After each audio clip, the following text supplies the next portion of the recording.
Yo, yo, yo! Welcome to another episode of the JoeZONE podcast. Yo, today I have a special guest with me today. A year in the making, or maybe 2 or 3 years in the making. Longer than that. Ladies and gentlemen, please welcome the Prince of One-Liners, YAASEEN Barnes. So firstly, let me just apologize now for like a colored barber. I've been fading on you guys for freak long already. Every time I go, yeah, must come.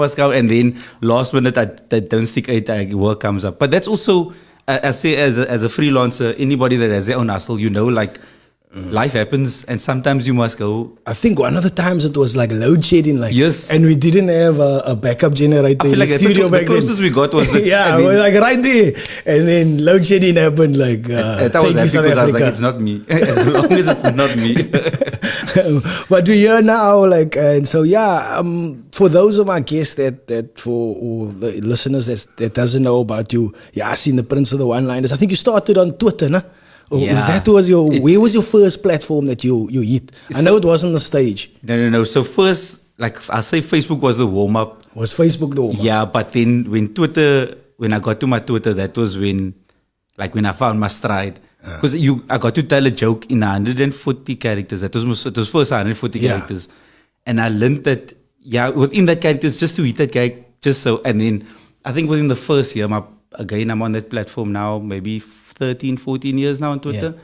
So again, this is long ago for the men. So, and then so it started spiraling in a good way, got big, and then Gino Fernandez. Yeah, I know Gino. Yeah. So Gino was a friend of my sister, and then he DM'd me one day on Twitter to go, "Yo, why didn't you try this on stage?" But you were just doing one-liners at that time. Yeah, but not even one-liners. I just go, it's just like small jokes. It was in my mind. I didn't think comedy. My world has never been, I want to be a comedian. Okay. I was just like, I like saying stupid cock. And then that became the thing. And then, then one day I was like, let me go. So where's your first spot? Let me guess, Jokers. Nah, okay. There was a few guys, comedians in here. I think it was Kurt and a few guys that said Jokers was the first spot. They were all like... It was in Athlone, I think, or something like that. Yeah, they in Belgrave. They were just like the wave before me. So I went to Florentine's and Kosenati Marquis gig. Where was that? It was like a shoebox. It was like a room. It was in the main road in Obs, but it's like faded already. And then it didn't even have a toilet. It didn't even have a basin. It was just a room. So how many people could fit in there? Probably like 30 men, sir. And it was bad. The lighting was bad. The sound was bad. And I remember going on stage and bringing my brother. I had fun. And I think one of my friends recorded it still. And then, but when I started comedy, I was doing stories. Because in my mind, that was comedy. Everybody I've seen before. So you moved away from the one-liners and you went on stage and did the stories. So I was just, because on Twitter I was doing silly jokes, for myself. Then I went on stage going, comedy is what Mark Lottering does, Riyad Musa, that's comedy. So you looked at the... Yeah, that's what I grew up going, that's comedy. Yeah. Then I think I did it maybe a handful of times. And then Joker's Melody Shavline, I don't know if you've met her. So she ran a competition. And then she phoned me to go, you must enter. This is months after my first few times. And then I was like, I want to do something different, man. There's a thing, what you call it. And then, who was it? Oh, then Irshad Mohammed, one of the comedians on the scene. I know Irshad, yeah. And then he was like, just do your tweets. You are actually... On stage? Yeah, he was like, just do your tweets on stage. You're going to be fired. It's going to be fine. So is that where the book came? No, that's before the book also. Okay. We'll get to that still. Yeah, And then I did the competition. You must do 5 minutes. Okay. I did 2 minutes. And I was like, I'm done, bye. And I went to the back of the room. I was like, guys, I did less time. I told the comedians and I'm going home. I went down the stairs. By the time I got to the bottom, they shout from the balcony, "Yo, YAASEEN, you actually won the competition. Come." Then they call me up and I was like, what is happening? It was such 2 minutes of jokes. But only 2 minutes. Everybody's doing 5s and they're killing.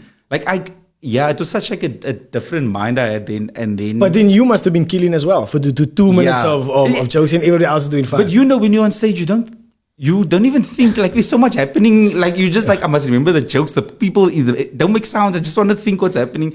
It's just so much adrenaline is moving. And then after that, so the prize from the competition was to perform at the YAASEEN Comedy Club. Okay, Kurt Skundra's club. Yeah, when they were still in OBS. And then from there, once they saw me, then they were like, yo, we like this, come more often. And that's within like my first year of comedy. Like I got to move up in the space very quickly in. So you had like first time lekker mentors, Kurt Schooner. Yeah, and the other thing is there was a comedian, Rustam August. I don't know if you know. I know Rustam, yeah. So Rustam we spoke about him before on the show. I think I spoke about him with Kurt. So I saw one of his show back in the day. So Rustam passed away maybe a few months before I started, and he was also like a one-liner. You never saw him? I saw him once. I went to one of his Cancer is Kak fundraisers. Okay. Just as someone to watch a show. Not so you weren't there in the Chili Bar days? No. That was all before my time. Okay. But so the guys who were friends with Rustam, they saw, or I feel like they saw a lot of him in me. Yeah. That's what I thought. No, I never met him. Like, okay. Yeah, and Weird. then basically I filled the spot, and I think the industry also was like, yo, this is a new bra that's doing a thing that's different.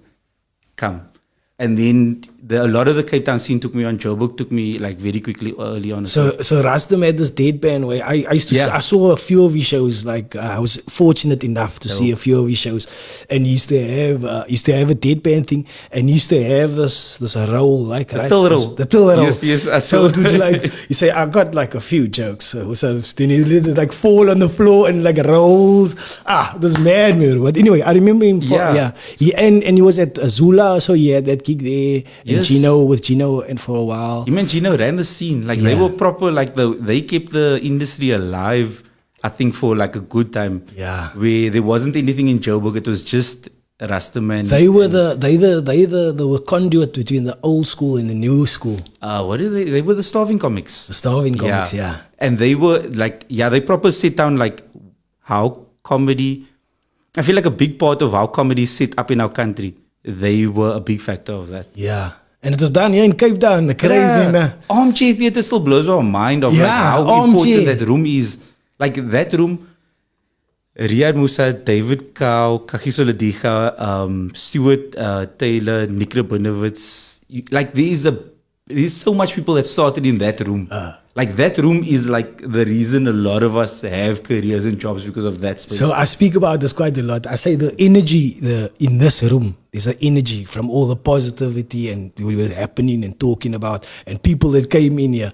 And the energy in that armchair is like, it's like buzzing, you know what I mean? It's like, because of all the laughter that happened in that, the joy that happened in that place over the years, there must be like an energy, you know what I mean? No, I fully, you don't understand, I've run gigs around Cape Town. Like I'm trying to think of how many. Every year I've run at least 2 or 3 gigs, right, in my whole career. Like I make it a thing to go, someone gave me the spot, it's only my duty to give the spot to someone else now. Yeah. Because like I only have matric, right? Like that's the height of my qualifications and a certificate for something. But the thing I have a whole career based on this thing. If I can give that for someone, then I've paid back my dues in the world. Like I go, and then also the thing of going, if I can make spaces for my people to come watch comedy that's in their space, they don't need to leave the area, they don't need to go to the other side of the mountain, and they can see comedy on like a smaller, more warm form. Then again, I've done my part for my people. Yeah. So that's a big thing. So I've always run gigs, and then Armchair is one that I've run. I used to run, and then it's basically went away. Now I'm back running the gig now.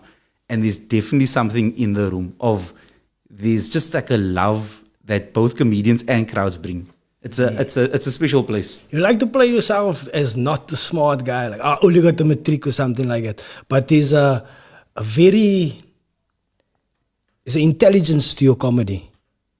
Yeah. You know what it is? It's just a lot. A lot of people told me that before. It's smart, it's clever. They like it because it's clever. That is it. And it's that wordplay. There's intelligence to that, and I think you play it down a lot. Like even when you do certain things with words, and it's on Twitter and stuff like that, and you're like, it's quiet. But I think that playing it down, it comes from another place. I don't know. Is it? So you know where does it come from? So the thing is, I'm not that quiet. Where does that come from? I feel like that's also the way I was raised. Of like, don't be too big. Like you're always working. You're always gonna like almost make it. I feel like the moment I go, I've made it. Then I've quit my thing. I don't ever want to make it. I always want to try and be pushing for the stuff. So even when I put stuff out, I'm never like, nah, I'm fuck. Okay. I don't like being that bra. Even like my job is that everybody looks at me, but after I get off stage, I don't necessarily like all the attention of the thing. Like I'm very still much like like I grew up as a nerd. Like So now here's the question: do you still see yourself as that? yes, like it's You don't see yourself as cool. No. Cool, yeah. See, Yeah. the way I see you is like, oh, this brat dress cool. Like, even though he has his own dress sense and stuff like that. Yeah. Even though the way you conduct yourself on Twitter, there's a coolness to it, but it's almost like you still see yourself as nerd, YAASEEN. But the world don't see you like that way. You know what it is? What I feel like cool is because my whole life I wanted to be cool. Like when I say I wanted, like you don't understand. Like it was a big thing for me. But to you go, still want to be cool, and I you still are want cool. to be cool. But you know what cool is? Cool is being comfortable with yourself. That custom. That is the definition. When you see cool brasa, Cool, you go. you're just comfortable with who you are. Because we always see brasa. Are you cool now? I think I am Because for you're comfortable myself with because I'm yourself. comfortable. Where I go, I want to be like me. Because when we see cool guys, you can see when someone is cool and when someone's trying to be cool. I see myself as trying to be cool. I still see myself as nerd Ryan Yeah. and geek Ryan. But Like everybody else is like, you're not like it anymore. I was like, nah, I'm still pretty much like that. With that said, though, in the years I know you, as I sit across you now in this few minutes that we've sat, you've become so much cooler because you're confident in your job and your space and what you're doing here. That's, I think, like when you're confident in your thing, in who you are. Yes, but also like I'm good at my job, right? So you go, this. But thing it that you're comes doing, with time. It comes with time. But again, a magician, it's such a good example. You go for a magician to learn a good trick. It takes him months to be alone in his room going. Then when we see it, he just does this. Then we go, yo, bro, fuck the trick. Can't you that Bravo's in here alone for months in the room just... we don't see the time that he spent away from us. I hear what you say. You know what I mean? So we were trying for years and years to be cool, but people just see that. Yeah, now, like, that thing of now we go, now I'm comfortable now. comfortable with who. Yes. And it takes a bit of a while to be comfortable with who you are. And it's weird that it only comes out later in life. Like, I'm also happy it came later though. I almost want to write a letter to my younger self. I spoke about this and say like, you know, Ryan, don't worry, man. One day it's gonna be fine. One day you're gonna ride a motorbike. And, do you ride motorbike? Yeah, I got a motorbike now, and I ride a motorbike and I do jiu-jitsu, and like, I'm gonna write to my younger self like, Ryan, one day you gonna ride jiu-jitsu. You know what I mean? It's like, a motorbike is cool. Like that's yeah, the thing. you know what I mean? But I don't see myself that way. Bro. I just like, okay, this is an easy way. Hey, I'm saving petrol. It's weird. Man. So for me, a motorbike is like one of the signs of coolness because you must be confident. Firstly, you must be confident in your body and you're confident to hold the bike down because the bike is not light. I got the light bike like this. Even so, you must still be the thing of you see when Brasa turn like this, but when Brasa turn like this, then you go, that's confident. Oh, yeah, like it lean to the side. It's like at the ice rink. You know when you see the Brasa like doing moves and you go, that's cool because he knows how to do the thing. But that ice rink is a good analogy when the people is like, because you can be like, look handsome, but if you look weird, you know what I mean? The bra can look handsome, you can be the most beautiful girl, but if you look weird on the ice, a girl can still look for certain, I think, on the ice rink because in the Brasa go, oh, I'm gonna help her. Then it's a move. But the bra, if you're a bra and you like a jock and you take on the ice, you can't walk time. I don't care who you are, you person. You ain't cool, man. I see you used to do the coal plunging, like. Yeah, so that's... Tell me about the coal plunging. Into, I think, 2 years ago now. I don't know what happened. There was just a thing where my wife and I were just like, yo, let's go swim early.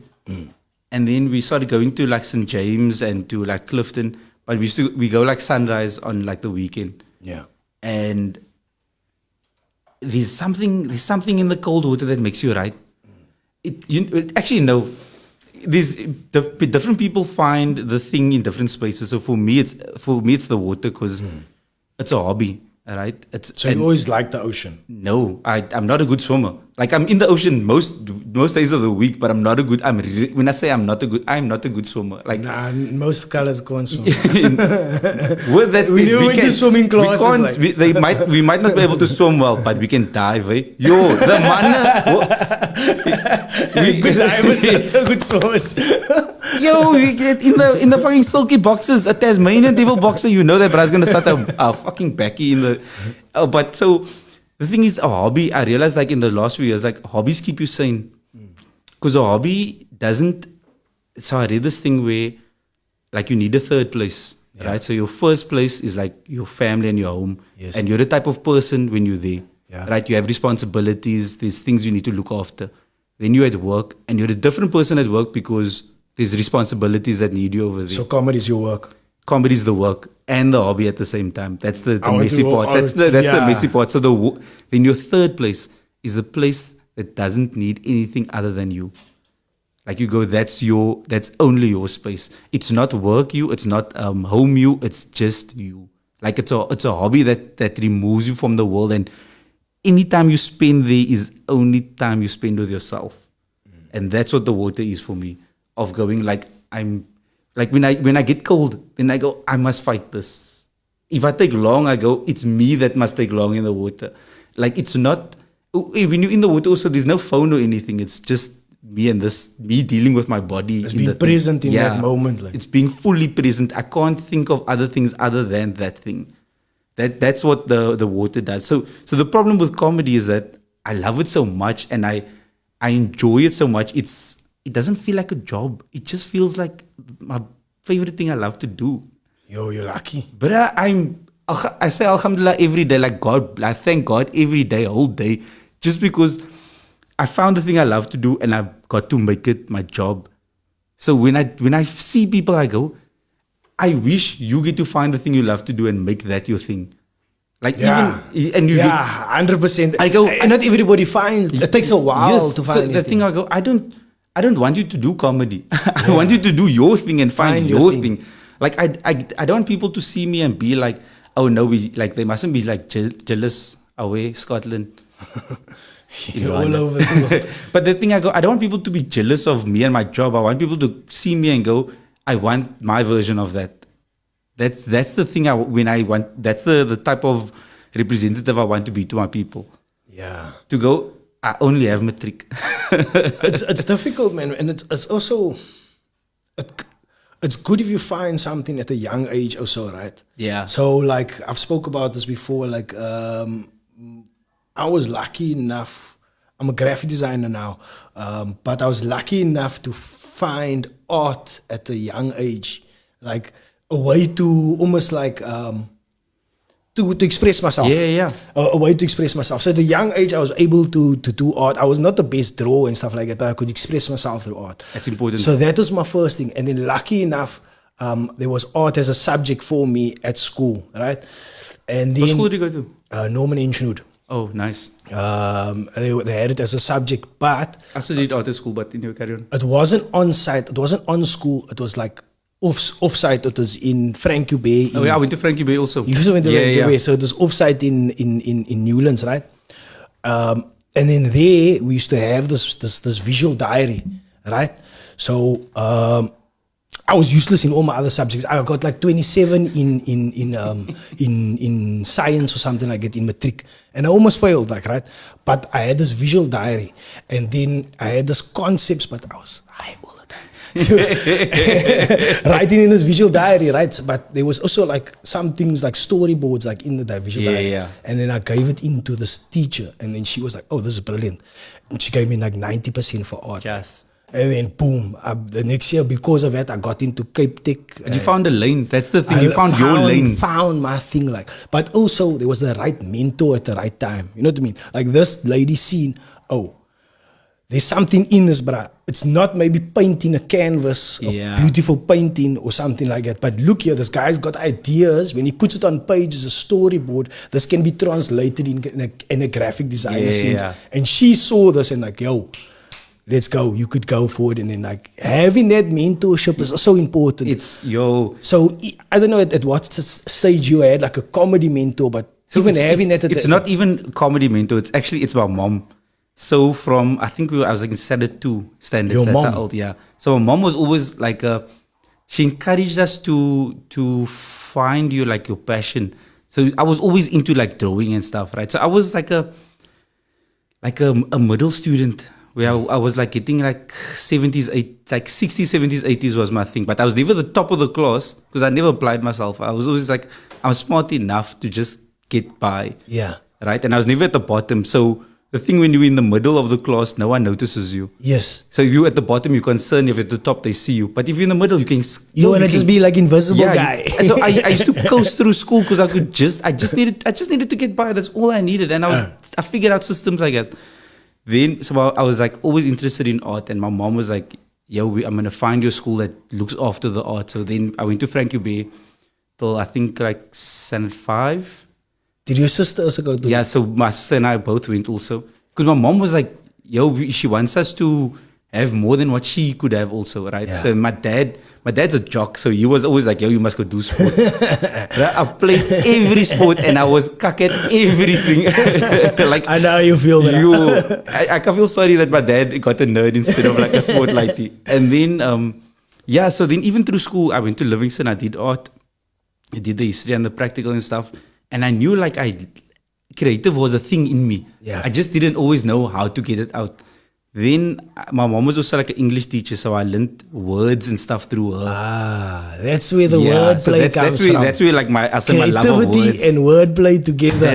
That's what I do now. That's the wildest thing. But my dad again also, he's also a dad, so he used to do like dad jokes, like dumb jokes, like the whole time. And then so I feel like I'm literally the child of their minds now also of like jokes and words also and like critical thinking in that spaces. Critical thinking. That's and then always like using the right, like words mean a lot for me. So when people say things, you go, there's like, how can I say, you know, sometimes when people use the wrong word and you go, you mean something else. You're actually being a thief now. Just because you use you're saying nice words, but the way you're saying it or the words you're using is like, do you know what I mean? Like you can... My wife. Yeah.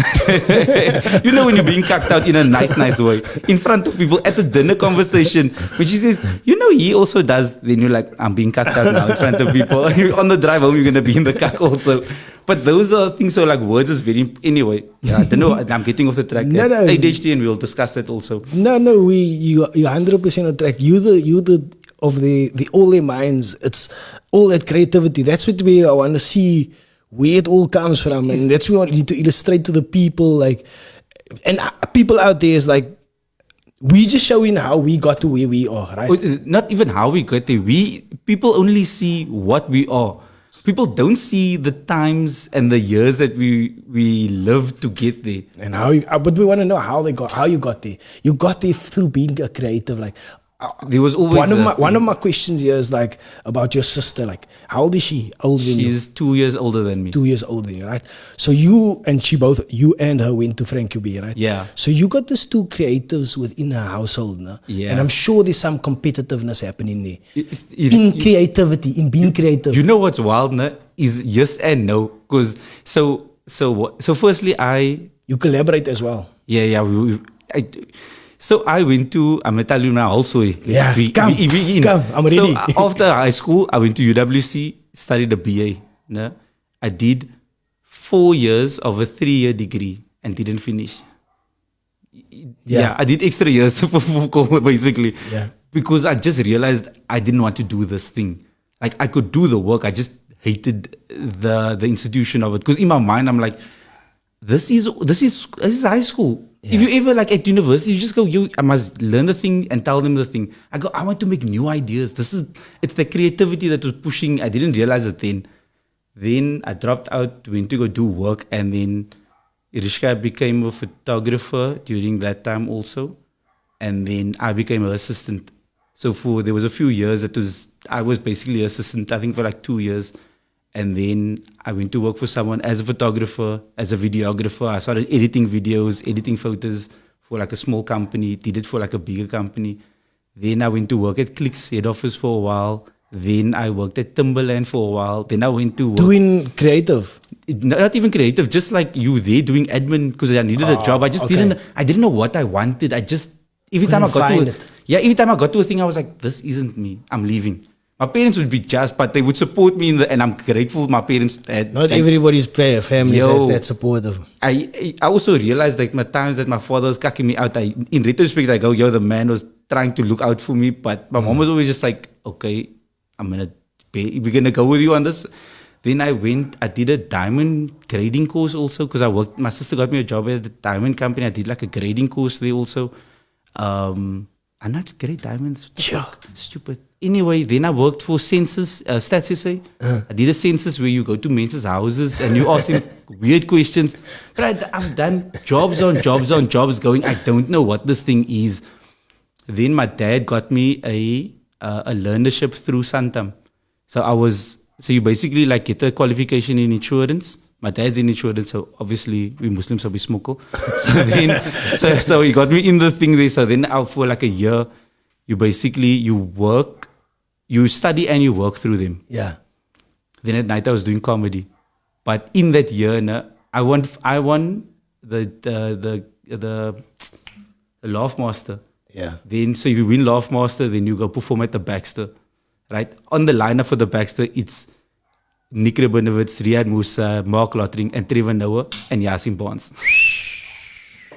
No, this is at night. In the day, admin, spreadsheets, like it's just this normal thing here. And then at night, we're killing on stage. And it was... so it was hell during the day and even at night. And then at the end of the year, I got a call from Comedy Central. They're like, yo, we're doing a special. We want you on board. I say, this is a prank call, bye. Put the phone, carry on. They phoned me 10 minutes later. This is not a prank call, YAASEEN. We've done our research. We like you. We want you. I'm just like, no, man. It's not me. Like, I'm doing this comedy for like 2 years. I'm never going to be on a TV thing. They're like, yo, come through, do it. Here's the dates. The dates coincide with the exam I must write for the qualification for the insurance. Is this like fate or something? Bruh, so now I must tell my parents, yo, I love you must tell your dad. Yeah, I say my parents, but my dad is the main one. And then my parents were like, yo, you know, like my dad was like, as a qualification, you're going to have a paycheck every month. You're going to have a stable job. Like, you're going to find a thing that in a world that you can do the thing. Right? And in retrospect, I go, yo, that's what every parent wants. Yeah. Like, as a freelancer, I go, that is really the smart option. Right. That's the right option to do. Then my mom was like, yo, but if you do comedy, you must give it everything. We'll give you 1 year to do this thing. Like 1 year in terms of I can live in the house and not pay rent. But they like, don't ask us for money in that year, but you must commit your full being to this thing. Then I was like, okay, I'm going to do the thing. And then for that 1 year, like I did a lot of work and it went well. Alhamdulillah, like I got to like give my parents money now and again, which was nice. I got to have money to go to gigs and stuff.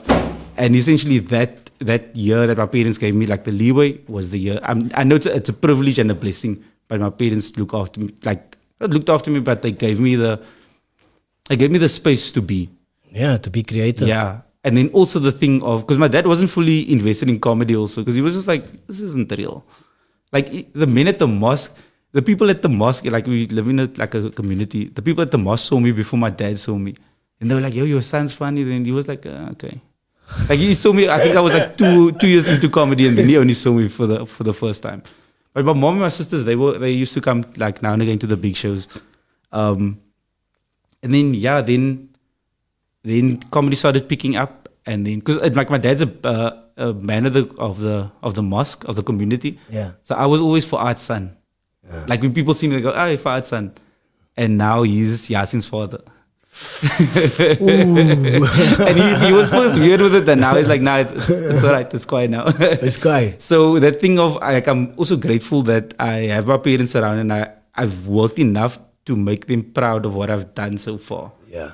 So even when I write and I perform, I go, the joke that I write, if my parents and my wife is fine with the joke, I don't give a fuck about everybody else, because I go, they are fine with it. No one else will catch offense. If they say no, then I go, I'll speak with them about it, but I go, they are like my judgment of, like even when I'm pushing barriers, they will know what I'll do with stuff like that. You said there was like a year that they gave you, like, Yeah. and within that time, you like, it seemed that you had like this extreme passion and commitment and drive. It was a great. It is like alhamdulillah, I live like a great life for myself. I must say, I'm successful for myself. I'm happy with the world I've made and the choices I've made. So in that year was great because a lot of the Joburg acts picked me up as well. Yeah. Because they would phone me to go. If you come to Joburg, you have a couch to sleep on. Yeah, because you were so good, because you had so much work. Just because there was like buzz around me also. So that thing of, I don't even know if I was good. It's just like, with comedy, if you have a tight five, a five that is you can do in any part of the country and it works everywhere. Everybody goes, yeah, I can rely on him. I want him to be by me. So then I toured with Riyadh for a while in that year that my parents gave me.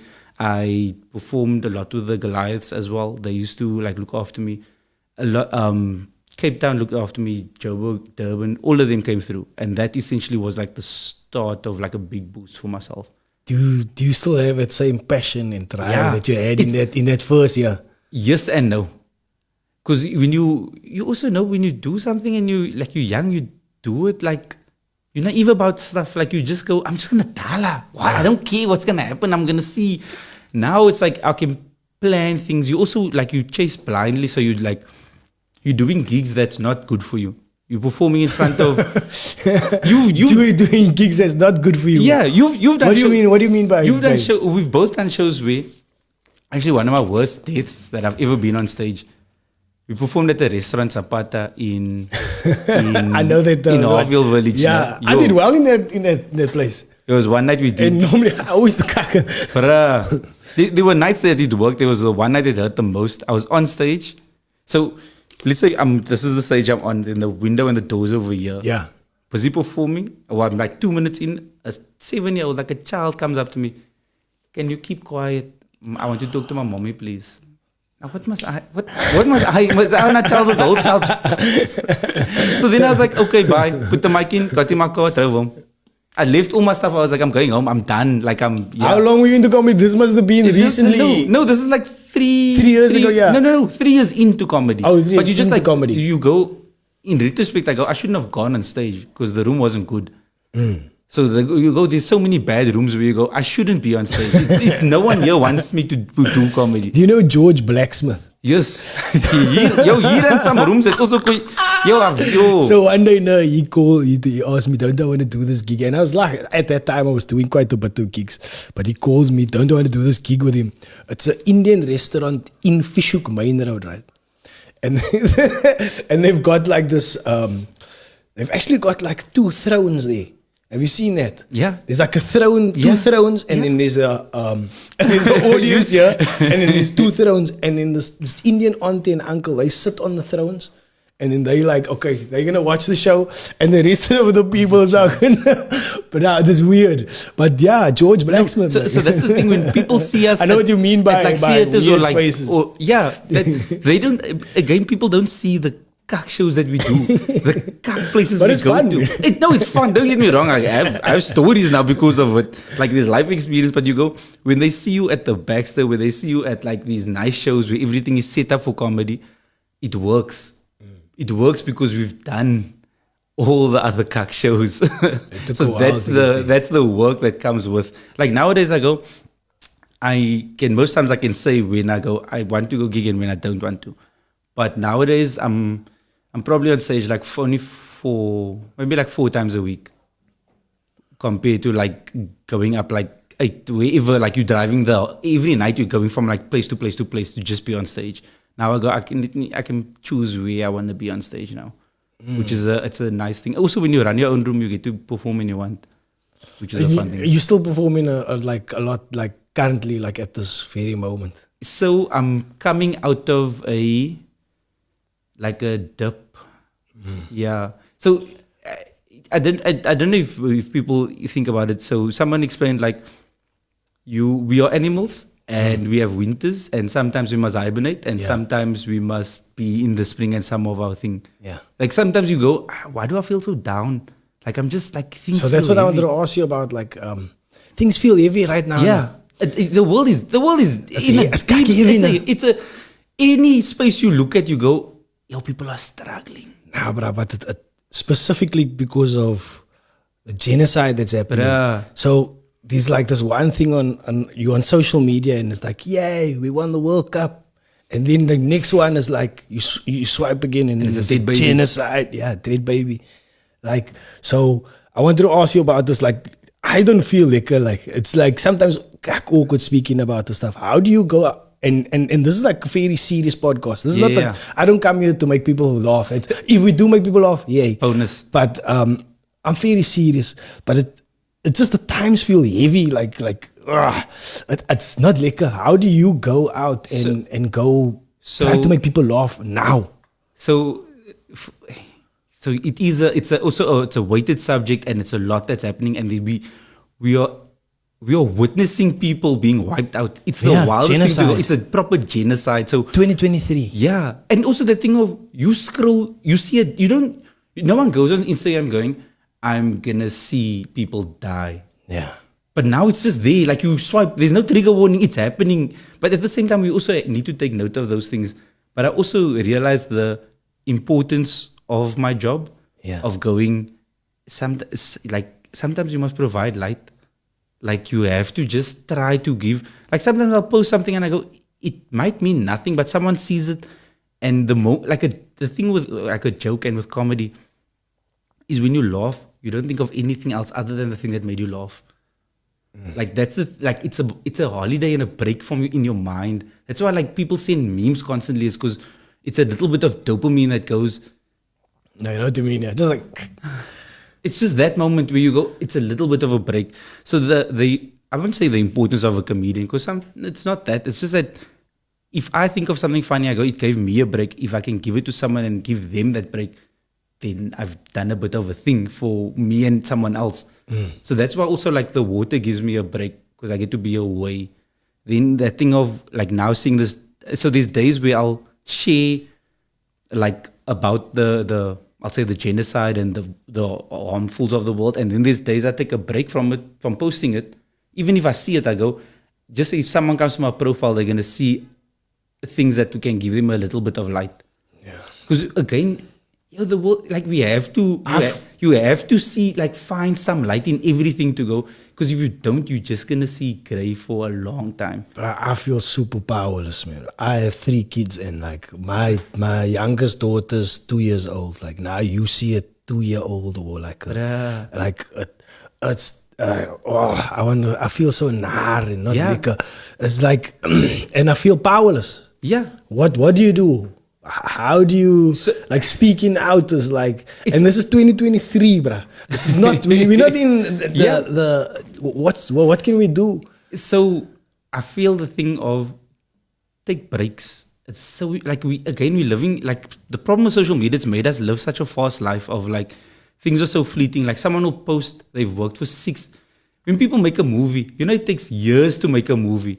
Then we'll watch it for, let's say, 2 hours and go, it's a cack movie. This is their whole life's work. And I know, yeah. I'm done. Safe. I liked it and it's fine. That thing of like And you put so much effort into it. There's millions go into a movie and we go, next. I'm done watching this thing.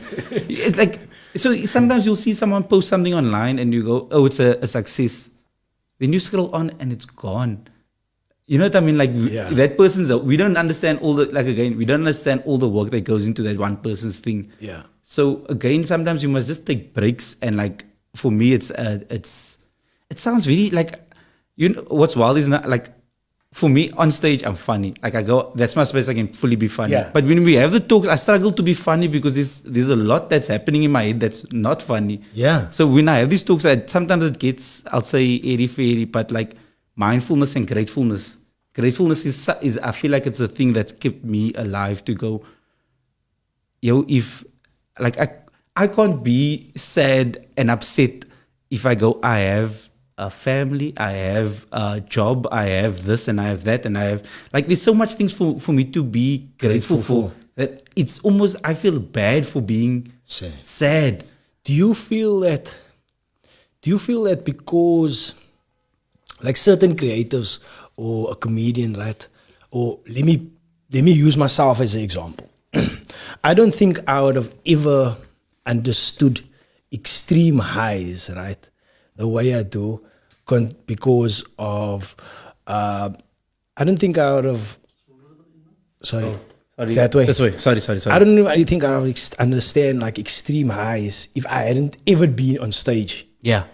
Like that type of high I've never experienced in any other form. Like you telling a joke and a whole lot of people like finding you funny. People coming off the it's like, yo, that's funny, bruh. Like my first time ever on stage was awesome. It was you coming to me after the show and saying like, was it yo, premium? Bruh. No, the first time I ever did it was the Cape Town Comedy Club was I got into this next round of the Loft Master. It's the big competition now that you the competition Jive Comedy Festival. Yeah. But that year it was the last time it was Savannah. It was run by Savannah. Yes. And I think you were one of the guys that said put him through. My first night ever on stage, and you put me through to the next round. And this was like weird. As drugs what? that feeling. It's drugs, bro. And I've never ever experienced it again. But I don't think I would have ever understand extreme high, right? Yeah. So now, because I think I've experienced that or felt that, like I almost understand extreme lows. Easily. Like, do you feel that because you've felt probably more extreme highs than me, you also understand or familiar with extreme lows? Yeah, definitely. Like you And also. that's why you're almost wary of it. But that's the thing. I feel like again, if you self-conscious of what the good high feels like and what a bad high feels like, because there's bad highs also that come with it, where you almost like you lose yourself in the high. So again, when comedians, there's a lot of stories of comedians getting addicted to drugs, comedians are like chasing like bad habits after stage, because you go, the best feeling I've had in my whole body happened right now. What can I do to get higher than Nothing this? can top it. Yeah, so now people start like they binge drinking, they're doing these things. But also when you're in your low, then you go, there's nothing that can save this thing. So if you understand like that you need to like find balance in your life, just in general, I feel like the things you love, you must also learn to take breaks from it, because it can become addiction again. Yeah. So same with comedy, is like in your first year, your first few years, you're doing it so much, it's an addiction. Yeah. You're chasing that high from, like, you want the approval of, not the approval, the validation from strangers. Validation. Yeah, but you go, you validated by yourself. That's because you go, so that's why self-care is important. Like that's why you like looking after yourself in certain ways. You saying take that breaks, do those type of things. Yeah. There's also cold plunges. Whatever. Yeah. But also it's a thing of finding the other passions that I like, and I'm grateful that comedy's given me like wild opportunities, because sometimes I take a break from stage. This year I had like 2 months not on stage. And which is, I know it seems like a short time, but it's also for me, if you're on stage like 7 days a week, to going 2 months off stage, it's a big gap, right? There's a lot, you go to a job, but sometimes you must take the break. And then when I come back, I go, I must relearn and get the rust off and stuff. But the break is healthy for me. Were you purposely taking the break, or taking the break because you don't feel like both? Because first it was I wasn't feeling like it, and then I was like, let me not. You just stop. Yeah. Going down this road, like. Because also sometimes you go on stage and you force yourself. That's being very self-aware. Yeah. So sometimes you we all go to work going, I don't want to be here. Like, I fucking hate this thing. And then you have a cuck day at work and it makes everything worse. Now you're lower than low than you started your day with, because the attitude and the space that you were in is not ready for the thing. Did you always have that self-awareness, or did it come with like it came with the internet, like with the times of like, so started you had a bad experience with the internet. You overdosed on the internet. No, definitely. Like, there's many times I still OD on the internet. We again, with the sadness of today's world, we doom scroll. When you spend hours just lumming in one, like doom scroll. You know, when you just lum on the couch and you just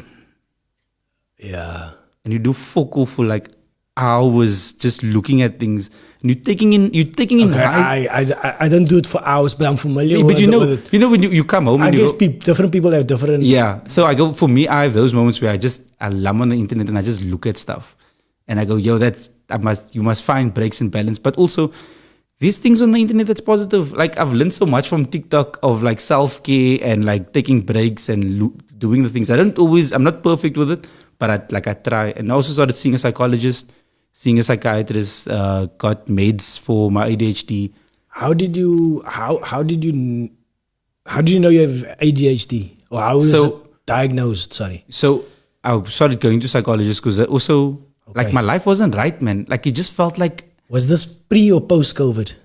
2019, end of 2019. Pre-COVID. Yeah. Yo, so during COVID you were healing. But COVID was like for me, good. it was good because I got Is to like it? focus on my kak. Like you must leave everything, go sort your kak out. You at home now, you can't, you're not distracted by the world. You must, it's you and your home, you must sort. So the psychologist for me, I was in a space where like the work was not too much, but like I was untidy with the work. I was untidy with my, like everything around me. Like all my relationships were like fucked up because I wasn't being present with everybody. I was like 5 minutes here, 5 minutes here. I'd be with family and just be around, but never be like present with them. And then I was like, why was that? Like in retrospect, I go, it's the ADHD that I wasn't managing my time in my mind right. Then went to a psychologist, because we must look after our mental health. And then the psychologist, after a few sessions, was like, have you ever taken the test for like your attention? And I was like, no, whatever. Did the test, and they're like, yo, you're on the wild end of this thing. But then in my mind, I go, yo, but I've made a career, so it can't be like bad. Then they were like, yo, you have the option to take meds like Ritalin and Concerta and stuff. And that should put stuff into perspective. It's like, it's a lot. So did you take the meds? Yeah, so I take meds when I need it now, like Ritalin. So Ritalin is like a 4-hour space, and Concerta is like a 12-hour space. What does it help with? Focus. If you want to talk like focus, I can watch a movie at home now and not look at my phone. I don't know if you understand what is. So I don't take that other type of stuff, but I have the same things, and people are saying that I need to do the same thing, and they also say I'm on a wild side. But I take this prime self. It's almost like, and it's also like a neurotopic. It's natural and all those type of stuff. No, so I work with, or I take like, I'll say the alternative medicines also, and like supplements and stuff, because I just go, it's there for me. Like, let me try it. Let me see if there's other ways to do it. So there's days I don't take meds and I'll try like other ways of doing it. So I don't like, because the other thing with the I'll say the ADHD medication, it also numbs you. Is it?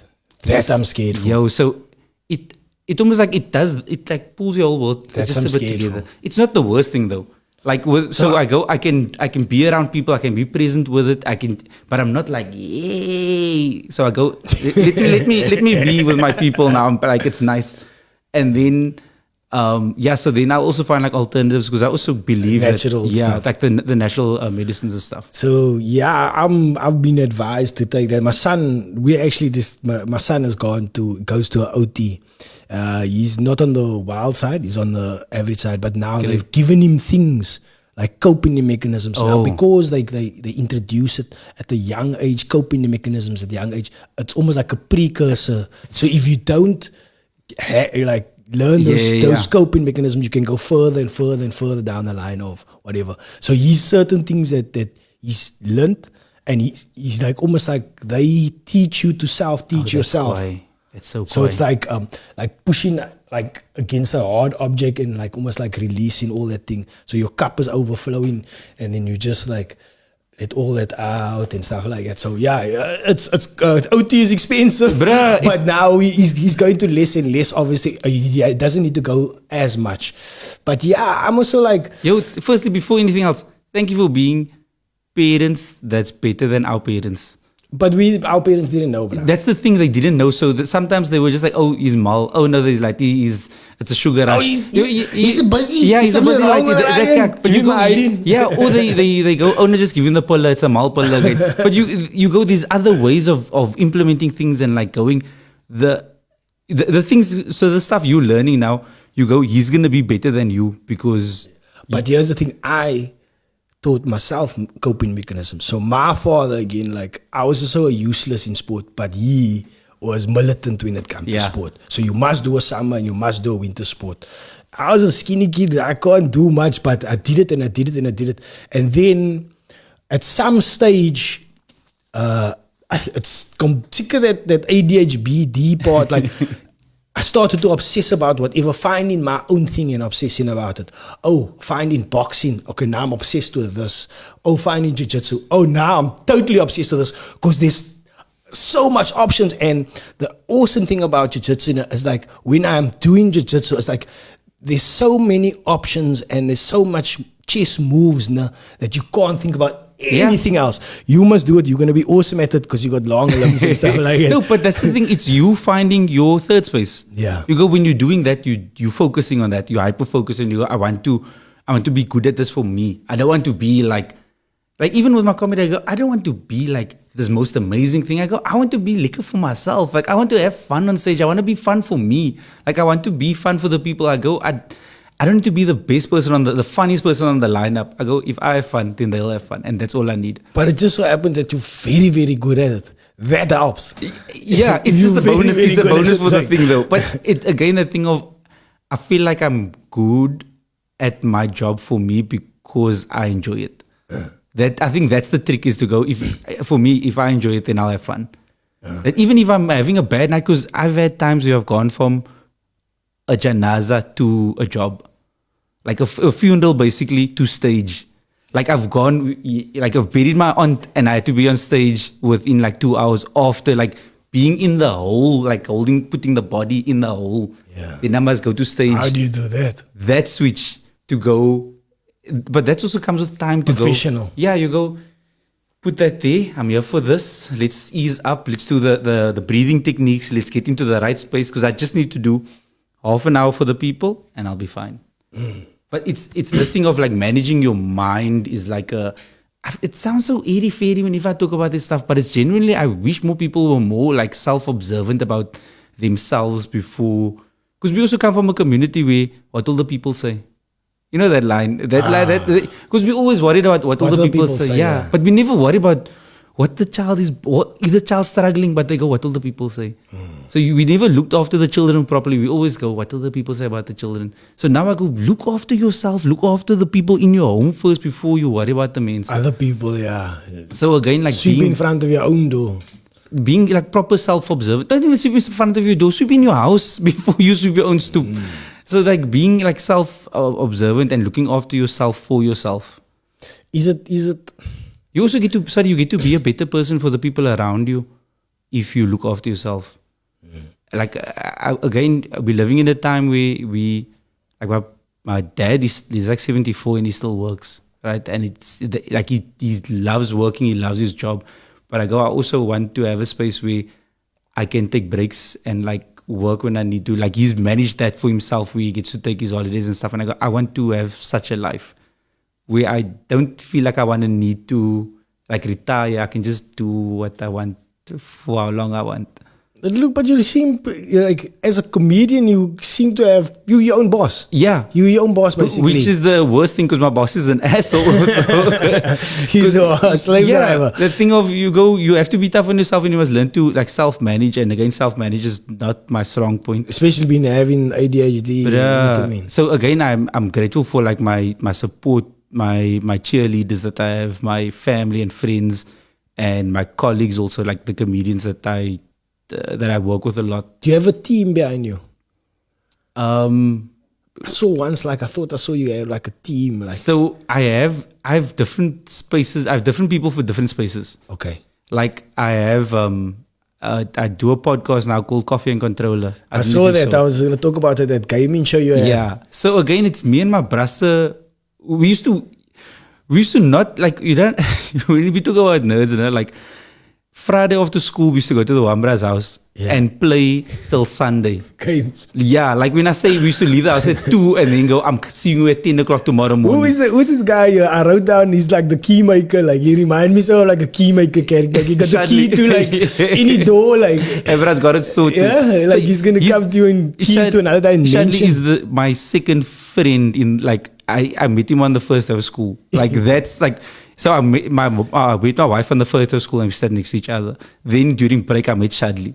And me and Shadley now, like, we've been working together. We've written TV shows together. Now we have our own podcast together. And it's picking up. It's doing well for the space. But we're also just talking about, we're not like there to be like an edgy podcast. We just like, you at Grand Games. You Grand Games, come and talk about games. And it's like, it's passion.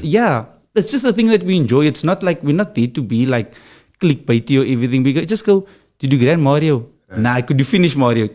No one finished Mario. Like that's the conversations that I want to have of like the things that bring us joy. Let's share those things. That's the space.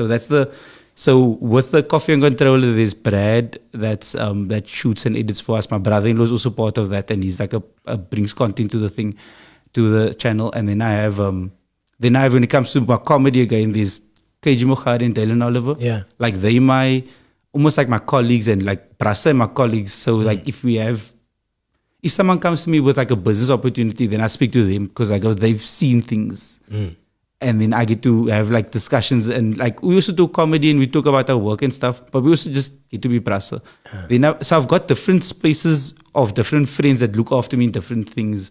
Because my cup is all over the place, so I want to find people that's it's good to have a good team, and a good support system, like especially if you've got the scatterbrain. But and then like my wife also, she also keeps me to check also, and like she like again admin. I can't afford. You're a form. It's difficult. There's been times now where I didn't get paid, not because they didn't pay me, because I didn't fill out a form. And I've gone like that's the ADHD where I go. It's debilitating. Like these days I do nothing because I go, the only thing I must do is fill out a form and I can't do that. Like I know it sounds like such a privileged stress, but when I tell you I can't do anything, I've been in bed for like days, can't get up, not washed, like super depressed because I can't fill out a form to get my money. Because it feels like the worst thing ever. Like that's a stress that I have. So that's why I go, let me get someone to do my admin for me. So I have like agents and managers that get to do those things. Have you heard of this BRWT thing? Is that what it's called now? BRWT. Yeah, brain. Let me just look it up. Brain rectifying something or whatever. Devon Don did it. Spoke about Devon Don spoke about it. Like, Devon Don did it. Dev Don did it. Spoke about it. So it's like this new groundbreaking way of approaching like trauma or whatever or difficult situations. So it's like it will like say like brain working recursive therapy. Brain working recursive therapy, BWRT. There we go. Brain working recursive therapy. So what it will do is like it will be like the first one. It will be like YAASEEN Barnes filling in a form. Then it will be you think of yourself filling in a form. Then it will be the second thing is like you filling in a form with a clown hat on. Then it will be you filling in a form dancing like a monkey with a clown hat on. Like so it almost like, and then you think about the one thing that you hate. So it would be filling in a form and then filling in with a clown hat on. This thing, the center one. This one. I think you got it wrong. Have I got it wrong? Yeah, I think. So it's basically repeating something over and over. It's but more also for anxiety and depression. But it's also for trauma. Yeah. So, anything that's an approach to a certain situation that's negative, you can do it. I've heard. So I don't think the form is a negative thing. It's the ADHD not wanting you to focus on that thing. Yeah. Because I still need to be diagnosed because I'm exactly the same, dude. I'm exactly the same. No, yeah. I also never finish projects. This is the other thing that I don't know if I've started so many things. I've written a book if you want, and I've gotten 3/4 with the thing, and it's there. Like I know how to finish it, but I just go, if I finish it, then it's. I've shot specials, I've shot videos, I've done work where I'm just like. But you never put out a special. I don't. the thing is, today I actually got called for them. They phoned me. They're like, yo, we must edit the thing. You must come sit past. And I'm like, yeah, but Did you put out a special? I shot at the beginning of the year. Did you never put one? I didn't Did put you it ever out. put out a special? No. That's it. But yeah, sorry. Before we again, I just want to get this thing Yeah. straight. So if you have like in Devon's case, yeah, trauma. So he saw his father die in COVID time, and his father was always the strong person. So now he has this anxiety that he's also going to die the way father died. So the psychologist he got him in. So he said. Normally they would go into that file. He says your brain is like a computer. So normally you would go into the file and access it there and try to resolve it from there. Yeah. All he needs to get is the file's name. He doesn't need to take you into the file type of thing. So it's like a groundbreaking. Let me tell you something about that didn't happen on the podcast. Sorry to derail you guys. Bro, what's it called? BWRT. You're gonna hear. Everybody's gonna be doing it soon. So this guy is so good now. So this guy is so good now. So Dev is standing.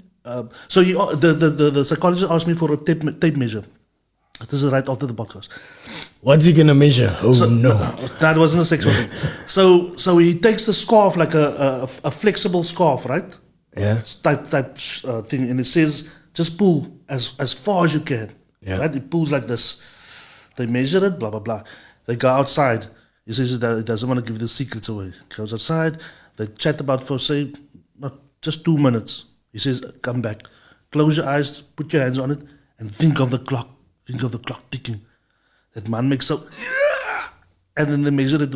Obviously, you could see it's way.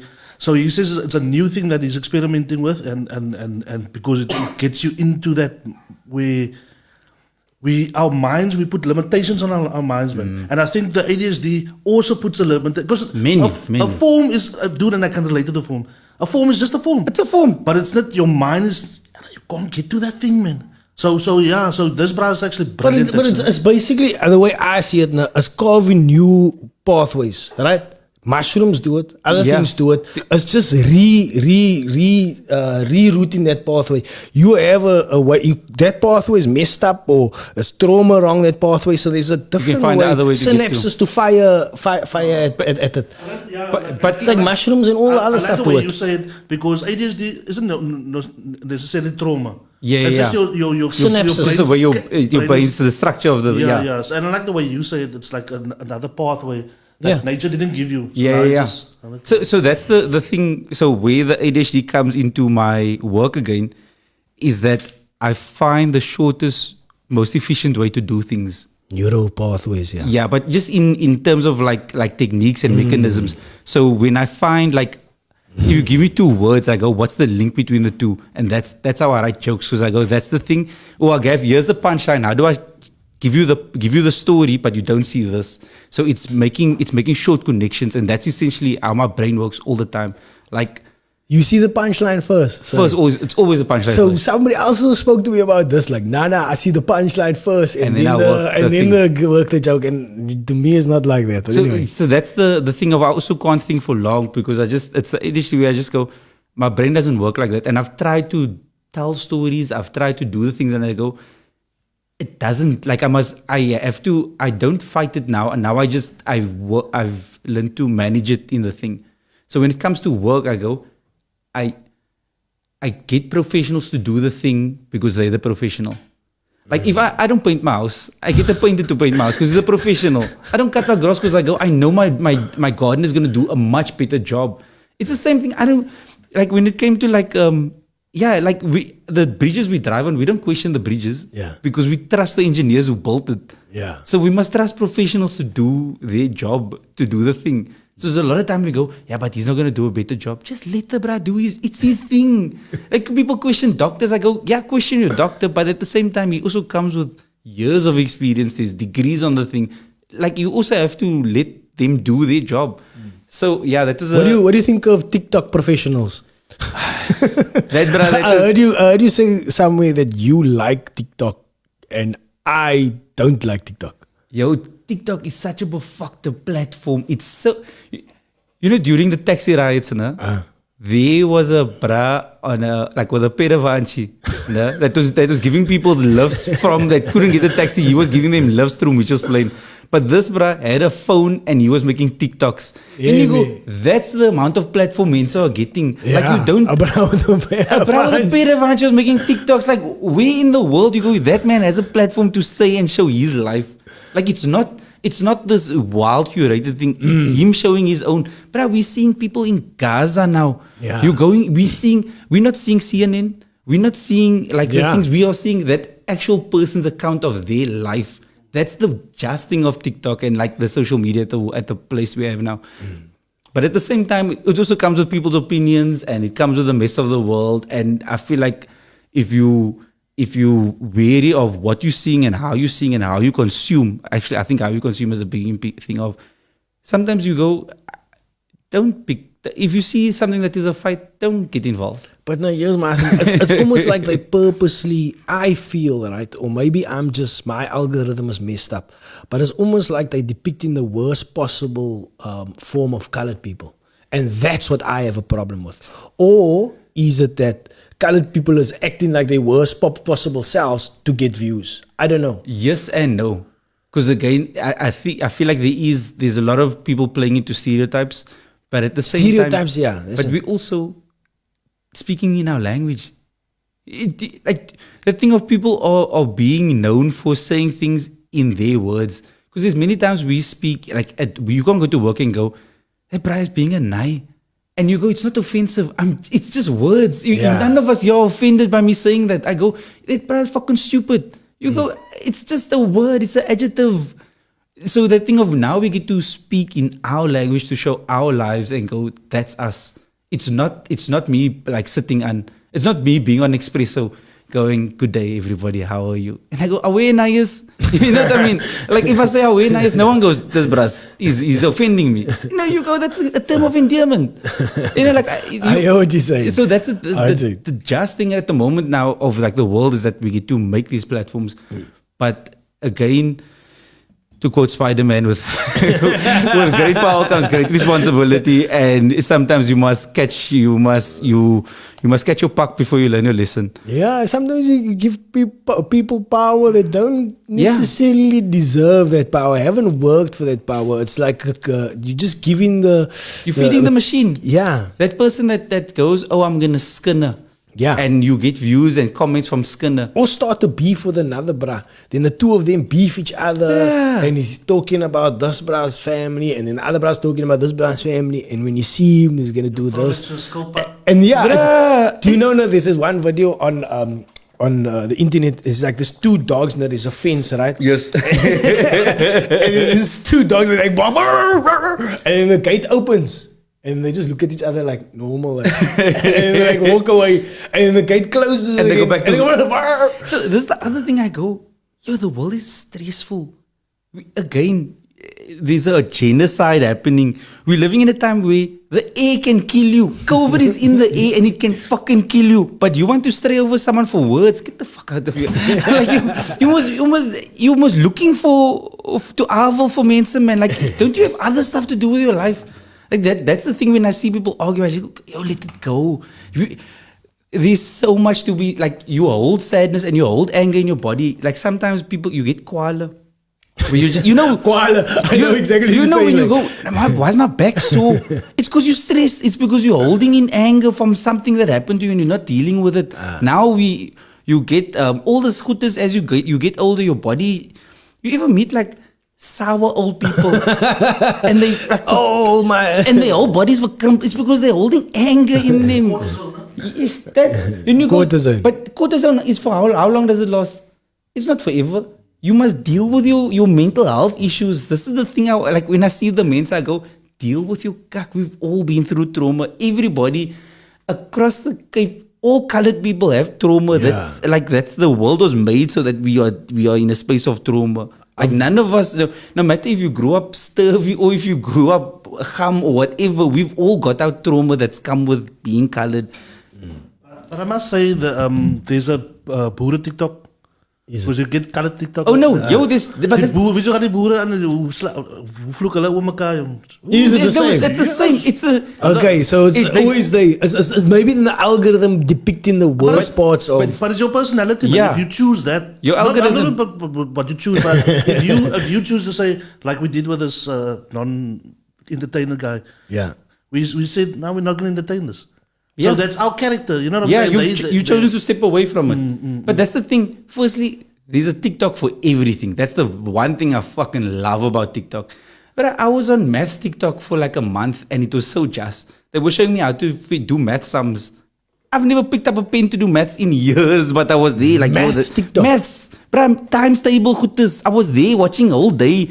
Then I go like, then they show me like it moves to like engineering stuff where you're seeing how people build bridges. This is the just thing of the world. You go, you can consume whatever you want, how you want, and it's like it's written in your language also. You need to just curate it like. Yeah, so the thing of Take it's the breaks how or you like it's how you consume it because that's how it feeds you. The algorithm of TikTok is it's amazing. True. Yo, it's- check it. Yeah, I fucking love it. There's this trend, no? It was just talking about a boere TikTok. So there's this one guy. He's like okay, let's call him a racist. Yeah. Depending on what side you're on. So he, in my eyes, is a racist. So he says, we must, ons moet hier die sekelisie, die wit vrou, nou moet ons allemaal Oh, nou yes, happy wees. I saw. Ons moet allemaal nou happy wees. En ek weet, ons moet ons land terugvat, ons fok rugby so lang, ons vat ons land terug. And then boere came out, like the Afrikaners, and said, you don't represent us. Gaan na jou hoekie daar toe, gaan dis ontevrede. Tel riem But kijken. we ons is Afrikaans, is trots Afrikaner, but ons is part van Suid-Afrika en hy span is goed vir ons. Yeah. That is the stuff I like, man. Because now everybody has the stigma, oh, white people are racist. Yeah. No. You know what I'm saying? So, But the thing of there's a TikTok for everything and everyone. Yo, if you look Tupperware TikTok, there's probably a TikTok of Tupperware also. Like there's aunties that sell good. Like who was it? There's this one girl that what is it? I can't do a thing. But she speaks about like the tackies that she wears. But she's like, it's not real tackies, but a grandma tackies, a lupa fuck. And I go, yeah, you celebrate your fuck the tackies. And I go, that's again her space that she's made. And everybody goes, yeah, we buy our tackies from her because it look liquor. We don't going for the brand, but she's made her own space. So again, there's Buddha TikTok, but there's probably Buddha engineering TikTok. There's all these different spaces. But what we need to realize is, as consumers of the internet, is that you get to choose what you can consume.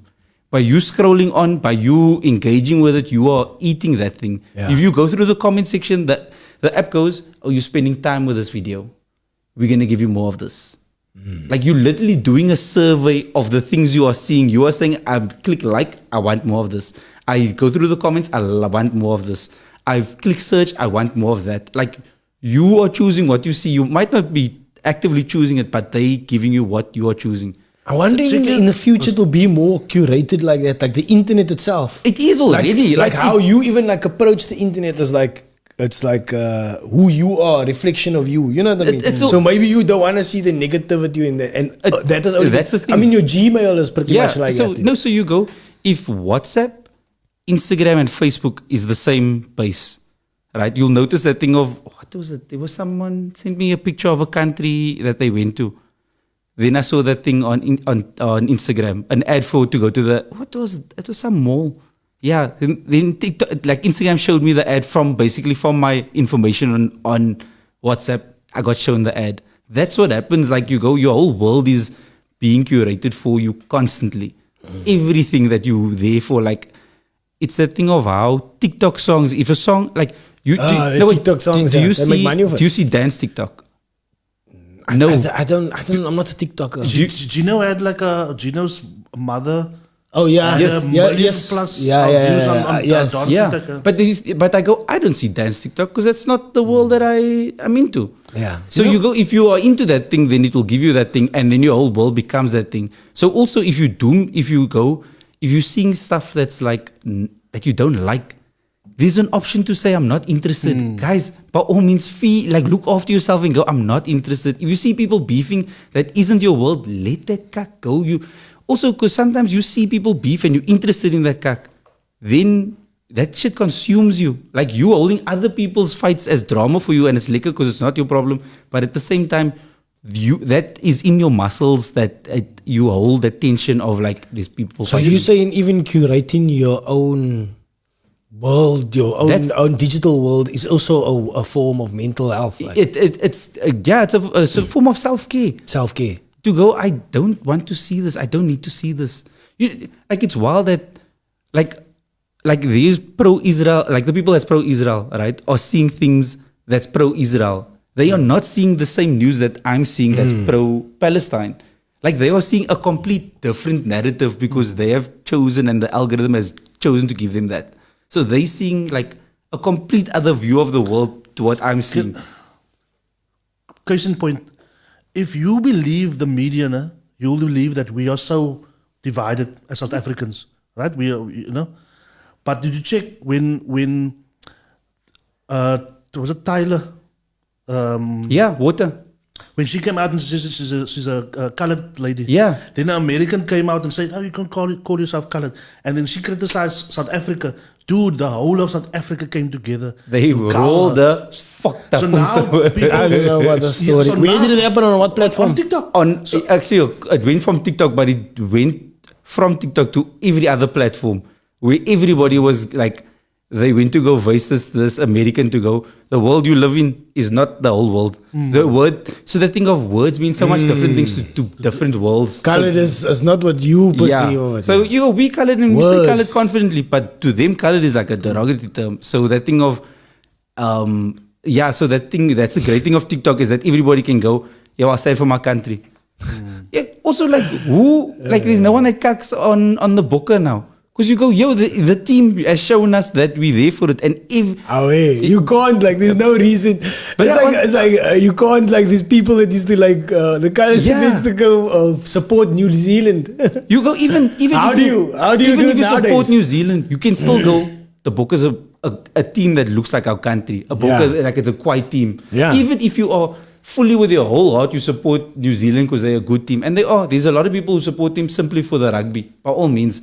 But you can't deny that the Bokke is a Bafaka Has team. changed. Yeah, and they're quite team. And they're doing So also I'm going to be the Mandela's devil's work. advocate again, but because not that I believe this, but like some people believe that the symbol of the Springbok is a symbol of apartheid. Oh no, definitely. But also as an institution, So now we still wearing that symbol on us, like, and because they put it on a multicolored side, is it like a? I think the symbol was apartheid symbol. It came from apartheid, right? yeah. So But I you think- couldn't be black and be in But the I side. think- Now it's very different. I obviously. think Madiba did the right thing with leaving the symbol. Putting the I symbol remember- on- I remember that time where they were thinking about removing it or changing it.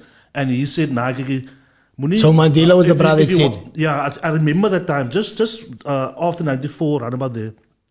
Because he wore the jersey Yeah, in but- 95. yeah. Because he wanted the Boere to still be invested in their team. And Yeah. you don't want to take that away from him. But he realized that, even what's his name, Siya Kalisi, today also on TikTok, he told, at least I saw it on TikTok, he told the president, look at our diversity. Yeah. Take that and that same diversity and adjust it in The government. In the government, you'll see the best of the best coming through. That's a powerful statement. He huh? did it in a very nice way, though. Yo, Never Sia, he Sia is a is a beast of a PR machine. If you for the Bokke, like that man is Mandela. Like it's wild. Like I saw TikTok. first Mandela. Yeah, like I saw a TikTok Rugby of Mandela. these old women who like live in like these old two black women and the working guy of the Bokke versus the All Blacks, but they like live in like I'll say like in a remote area, like in a small dorpie, like far out it look like, but you go, they see representation in the Bokke. Do you understand how wild that is? These are two old black women who see the Bokke and go, that's ours. It's such at first it's a lot of pressure on Sia, but at the same time it's a befakte thing that Mandela and Sia is getting to do. To go like, we're bringing the nation together. Rugby, bruh. Rugby is a to sport give that- so much hope. No? yeah, like you go, even for us to see colored brasa in the team, you go, that's, again, sport is a thing that you don't need qualifications. Obviously, you need the training and the right people to mentor you. But if you get a scope for the thing, you can lift a whole community out of poverty because of sport. Oh, yeah. So these lighties who see Chesden, they see Sia, and they go, I can do that. But they're not only in the team. They're in the team and they're the heroes in the team. Bruh. You know what I mean? So it's like, It's not- and everybody's heroes. But I'm just saying you they also go stand like, out. Chesden is of the best in the world. Like, he's a color bro. Like From Brackenfell, bruh, in the world. You understand how like the rest of the world looks up to him, and we go, yeah, that's our bruh. Like so now, the great thing is, I was watching this documentary on. Sorry, I consume a lot of media and from a lot of different places. I watched this documentary on Tony Hawk's and the game that came. So he was saying when they were skating initially, they would do like a kickflip, and that was the trick. Then you go, that's done. Then the lighties started playing the games. Then in the game, you can do a kickflip and a heel flip and a grab, so like in one move. So when those lighties saw the game and when they went to the real world to skate, they were doing better moves because they saw the game doing that. So they were like, yo, we up in the fucking game. So now you go, the lighties that see Sia now are going to beat just when they start, because you go, the whole world is showing me rugby. By the time I get to a professional level, I'm going to be fucked because my whole world is there. But even the level of schoolboy rugby is like quite high now in South Africa. Like you see this Paul Roosgym and Naisem, and like they having like heavy schoolboy rugby. Like the whole town gets involved. So now I go, so they have it. Now as colored people, we need to find ways so that we can have that. Where we look after and we look like, we make schools that we give them like spaces, but also when the light is thriving, send him to a better school. Like, don't go, oh no, I'm not going to send him to a white school. Yo, it's for the betterment of like of him and the whole community if you send him to a better school sometimes. I like what you're saying. I like the idea and the concept, and especially because you come in with solutions. But there should also be a way to put that within the communities. You know what I mean? So, to have that in the communities, like not just, you mustn't just be able to go to like that school. You must have it here by us. How do you make that school? How do you make it? Who's the school from, is it Strandfontein, that used to have like all the athletes? We just playing, there was like one school that Steenberg and they used to have like super athletes, obviously because of I'll say the way the world is, not all of them got the opportunity to go afterwards. But they used to like focus on that, and they used to go like, yo, we make just athletes. They used to get province every fucking year, all of them. And it's always that brassa with a fucking leotard. Sorry. I ran in like grade 11, and I remember seeing a bra with a ponytail and a leotard and a ball, and I was just like, yo, I'm not running against this bra. He's a prof. You know when they have running glasses, spikes, bro. Spikes. Spikes. I got the tape around my foot and but you go like the thing of his school conditioned him to go, he's the best. So in his mind, he's like, I'm the best. So he runs at the level of being the best because the school has supported him to be the best.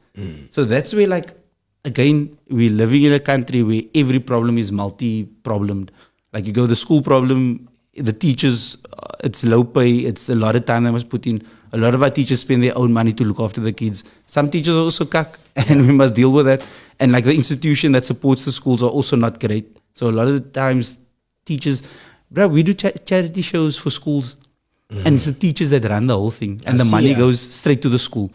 I see, and I must say, I see you on a lot of those charity posters and whatever primary school. So well done for doing that. Again, the thing I go, you mean I can do the thing I love to do and help someone else? Just like these times where I go, it covers my petrol, max my petrol. I don't make money from the things, but I get to go to my community, have a just time, we have fun, and we raise funds, and you go, we're helping the kids.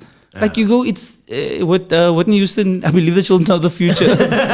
Teach them well, you have to lead the way. But again, the thing of education is, bruh. Education is, and what I like the way you're thinking now, because a lot of people like mention the problems on this podcast, but I like that you come in with solutions like as well.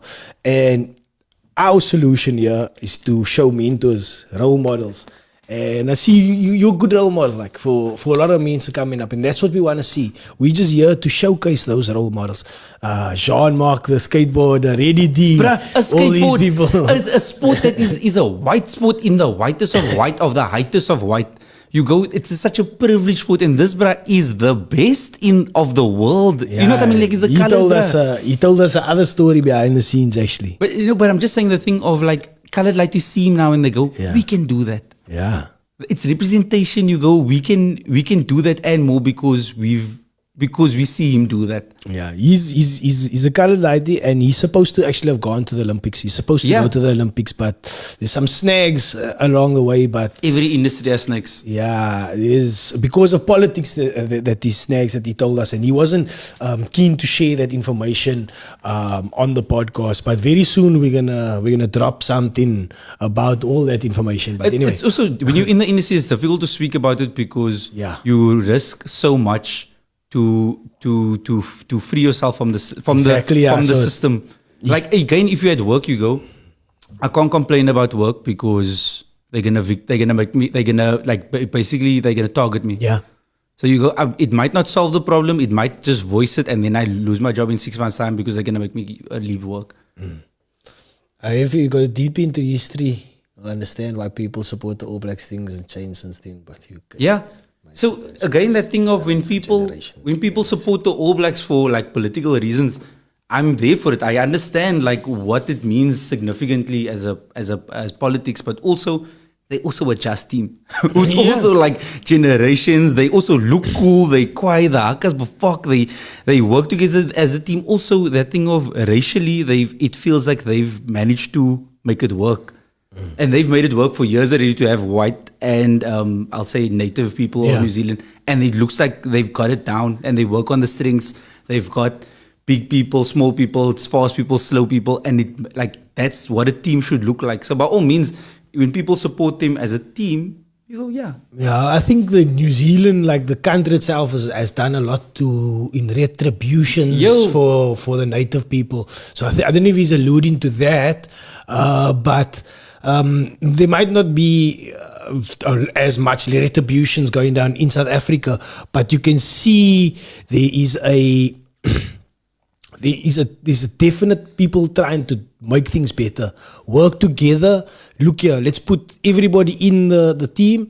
Let's have diversity and let's put the best foot forward. And we can't always also look at the past. Like we can acknowledge the past, but we need to move forward now. How do we move forward together? Like, I feel like South Africans are hopeful. No matter what happens, we are hopeful as a people. Like we have gone through the worst. We've gone through after the worst also. Like you go through like the whole Zuma era, but as a nation, we've always had hope. Like that's the one thing, like hope. And you go like, how funny isn't the socials when we support the Bokke? Like these memes from every language, the memes is moving. And you go, because we go, it's when things unify us, we're there. Like, so we just need a minute of like, we all together, we're there for it. You know what's so cool? Like, watching the rugby. Bruh, I don't understand the best commentator. But you go, I feel it in my heart that's happening over there.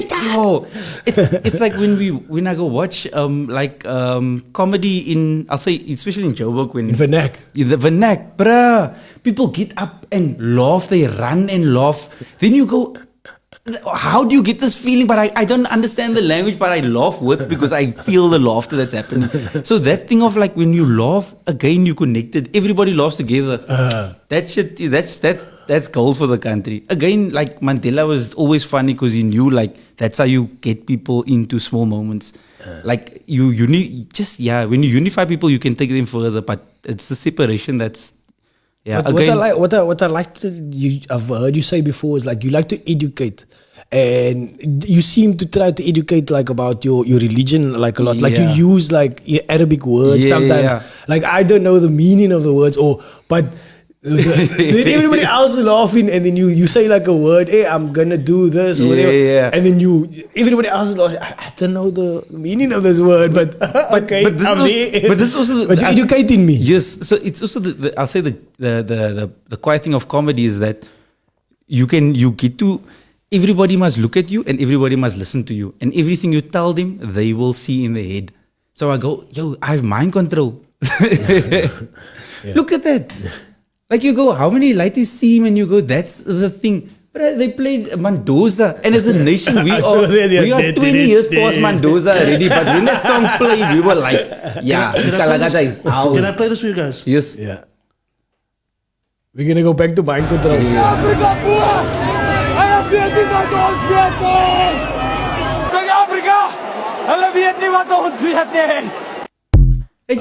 you go, That's trickers. yeah, but you go, that is a white man who we don't feel, I'll say, as some of us don't feel connection to him. But when he says he's a South African, I go, yeah, I support that, bruh. I think when once you leave the country, man, and you, yeah, there was a moment now when there was in 2014 with Black Noise in DC.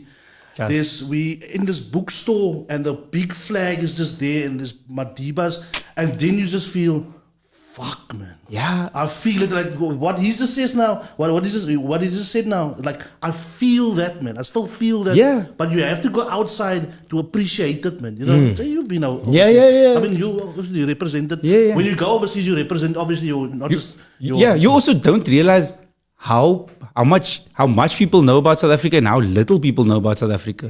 That's the wildest thing about the country. But when you leave, again, I've had the privilege of going on holiday and for work to work in other countries, which again blows my fucking mind because I just tell jokes. Oh, you just.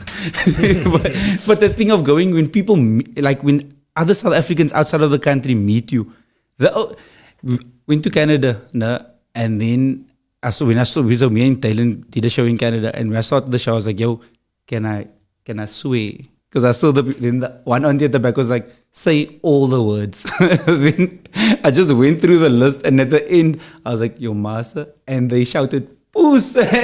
But you go, they were unified in the thing of going like, that's ours, that's the thing. And I feel like as a country, we must look for more moments that go, that's ours together. Because then you go, you start dropping the small cut because you're like, yo, man, that's nothing. We must work together to make this thing happen. And when I say work together as a community of like making our schools go right, making our first your children at home. Yeah. Then it's like your schools. First yourself. Yeah, first yourself. Let's start with yourself. And Allah means work on yourself first. Because again, you're going to make cut children if you don't focus on yourself.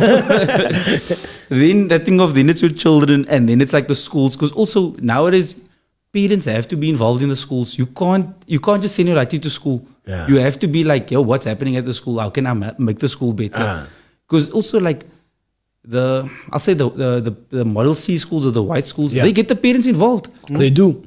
The parents are there for all the school days. The parents' businesses gets involved also because it's old boys, you know, that stuff that they do. So your father starts a business, his business must give money to the school because he was at the school. So then you go, the system is that you basically look after the school and the school gets better because those who have gone still give back.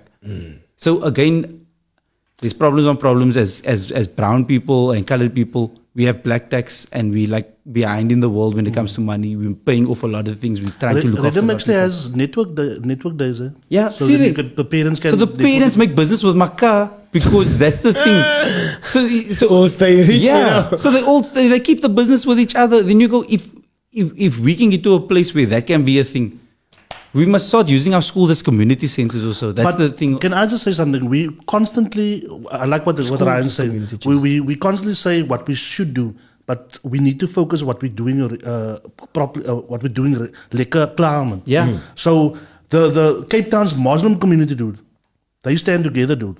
And I'm saying this not being Muslim, but I appreciate, I can see it and I respect it, man. Because people say, yeah, the Jews do that. Yeah. Nah, 100% they do it. But we have examples of here. The whole of Grassy Park is Muslim. Yeah. And you can see everybody's thriving, dude. Like on a Friday, alles is too. You know what I'm saying? Yeah. But that is an example of we are working together. We just don't see it. Case in very point, true. like the last boss that I had, a white guy, Burao. So I told him, I say, ons boere staan nie saam nie. I said, no, but ons colored staan nie saam nie. I said, no, dude, I don't see that. When you got married, toe jy op jou best man vir jou met jou suit, Yeah. You hire it for, now he had to hire it, whatever. So it's little things like that, Yeah. no, that they have to pay for everything, man. Yeah. But it's little things that we don't see because it's already part of our culture. And we don't see the positive things in it. But again, then it's a thing of like being great, like being grateful for like the smallest of things to go. Like if I walk in and go salam, Salam colored alaikum. people, everybody goes salam. If I say kasam, all of you know what I mean. And I know like non-Muslim people who also use kasam and inshallah as words. And I go, it's just words that we all connect with. And I go, I'm grateful for that small moment. But there's no other description. There's inshallah is such a good word and describes. Yeah. It's a good word. So that's the thing of like for me in the fast, I go, I can feel it's the fast. Like my whole community changes, the times that I live my life changes. Yeah. And I go, I'm grateful that my world is like that. Then I go, and I have non-Muslim friends who also feel it's the fast because their Muslim friends change time, the food that they get. Colored people grew up so that's the thing close of like, together. we must start seeing those things as like, we must start taking note and going, that's dope. I changed for my person. But at Christmas time, we celebrate Christmas in our house. I we saw go, your family does that. We That's have Christmas awesome. days because I go, it's the day that we get to spend together. Why not But it's celebrate? part of the Cape Town culture. As we It's go- an African broader. Yeah. So the thing of we must start celebrating those. Check this out. Those small Also things. on TikTok, this one black lady, she's in Australia, I think. She says now she's coming home. And a lot of people, why you want to go back to South Africa with the load shedding and blah, blah, blah. And she's like, nah, I want to go back home. And she says, the problem is, we are not, there's a lot of problems in Australia where she stayed for I think 2 years or something. But the problem is, they don't advertise their problems to the world. Yeah. So she says, we need to work on being better ambassadors of South Africa, man. Ons moet nie die huis praat so baie nie, Yeah, man. yeah, You know what I'm saying? yeah. Because even our media perpetuates everything is so bad, but they don't focus on the lekker stuff happening here, man. You know what I'm saying? So when we have the drinkers and dinges are saying that hulle weet nie wat ons, and I can feel that, man, and we just need to be more positive, man. Why would I say like Yeah. deal with our negatives because it makes lekker podcasts. Yeah, but we must have solutions. Exactly, and that's yeah. the thing. That's why we're here. We're here to talk about the concerns, but we also to come up with solutions so that the next generation that you talked about earlier, they're going to also have a podcast, but their podcast is going to even do next level. better things. They're going to be. But it's a thing of like, we must also set up the next generation now. Like we must work to go, let's make systems so that they get better, so that they get to look after themselves easier. Yeah. Like our parents made it easier for us because their parents made it easier. So now we must, like, we have so much tools around us. Like the thing of, we think of mental health now. Yeah. Our parents didn't have even the ability to dream of these things. Like, it's so wild now if I go, my dad, never in his wheelhouse in his whole life did he think that he could do comedy. Like apartheid robbed him of dreaming. That's like the wildest thing. Like it wasn't. Crazy. It wasn't even a thing to consider. So now now that I've got the opportunity, I need to show other people that it's possible so that they can go past me also. But also, we must go find other careers that you can make things out of. We must go make. So now we have mental health. That's a topic to learn about. We must fucking learn about it so that we can give it to our kids and they can be better than we are. Yes. And we must like, Each generation yes. incrementally better. And the thing Moving. of it's not far from you, and it's a small thing you can do, and it makes such a change in your life. Like just to give yourself like a hobby. No, kak, it will be a big change. So if anybody is listening to this, please get yourself a fucking hobby. That's not social media. I A hobby wanted that to you're not ask you- sharing, a hobby that's just for you. I want to ask you one last question around mental health. Like, do you feel that you need a psychiatrist to deal with your mental health? I've asked this question to other people as well. Is there other ways to do it, or do you need to go to a psychiatrist? So a psychologist. A psychologist, sorry. sorry. So psychiatrist is the meds, and the Sorry. psychologist is Psychologist. the The mind. Yeah. So the thing of, if you have access to it, then by all means, There we go. for it. There are spaces that's cheap. There's ones that's like, you can go for sessions for like 50 Rand. Yeah. Like there are spaces in Cape Town, and if you have access to medical aid, by all means, use it because it's free in the medical aid. Just, you get to hang out with someone and just talk for a whole hour. It's just. But if you don't have it, there's so many other ways that you can like give yourself the relief of having that, of like having a brother that you trust, that you can just speak to. Also speaking to like someone that's not of your world is also like a quiet thing. Like sometimes, especially with work colleagues, I feel like you guys know nothing about each other, only that you work together. So you can tell that person any kak. That person doesn't know your life. Like they don't care. So you just get to say the thing. By all means, if you find that connection with the bra, like be with that. Then online and on Twitter and on TikTok, there's so much access to information that's there. Just like search how to help my mental space. Because sometimes you're like, why do I feel so sad, or why do I feel like I'm in the dip? Why does my body hurt when I wake up in the morning? Like they are mental tools that you can use online on the spaces that we spend most of our fucking day on. The information is there. Just like search for it. Like again, to the brasser, you're not less of a man if you start looking after yourself. Like 100%. Stop being macho. Like my question is around going to the psychologist is like, especially for men, when it's like, yo, we don't want to go to the psychologist. So me, let's talk about Ryan Joseph. I don't go to psychologist. I've gone to a psychologist before, but that was because of traumatic experiences. So I got hijacked and so on. Yeah. So then you need to go to psychologist also, to deal with that. Again, when kak happens to you, traumatic things. Yo, go see someone. Don't say, oh, I'm going to be fine tomorrow. Yo, you are going to break soon. When traumatic things happen, please. So I think in that aspect, you need to. If something traumatic happens to you, like whatever, you hijacking, a killing, you a loss of a loved one, then it's best time to go see a psychologist. But like other times, like the way I deal with it, and I'm questioning it, is that the best way of doing it, or should I go see a psychologist? It's like I maybe tried doing jiu-jitsu, it's like keeping fit. I cycled before, I used to ride a bike, I used to do boxing, or anything to keep fit or keep my mind busy in the fitness, and mind and body busy. Yeah. But it's also the thing of you being mindful. So you go, I am already recognizing the space I'm in, right? So you go, what am I going to do to get better? That's how you start to get better. Is go. I know how I feel. I feel like this, and I must do something. Because many times, like I'll say, Brasso will go, it's a phase. I'm going to go through it. They don't change any aspect of their life. So you sitting with that kak, but you already going, I must do something. If I do this, then I'm going to feel like this, so I can do that. And these are the things, like you're already putting things in place, whether it's like professional or not, you're already starting to look after yourself. That's the first step to being a lighter person. Because you know what's wild is you've all been overseas.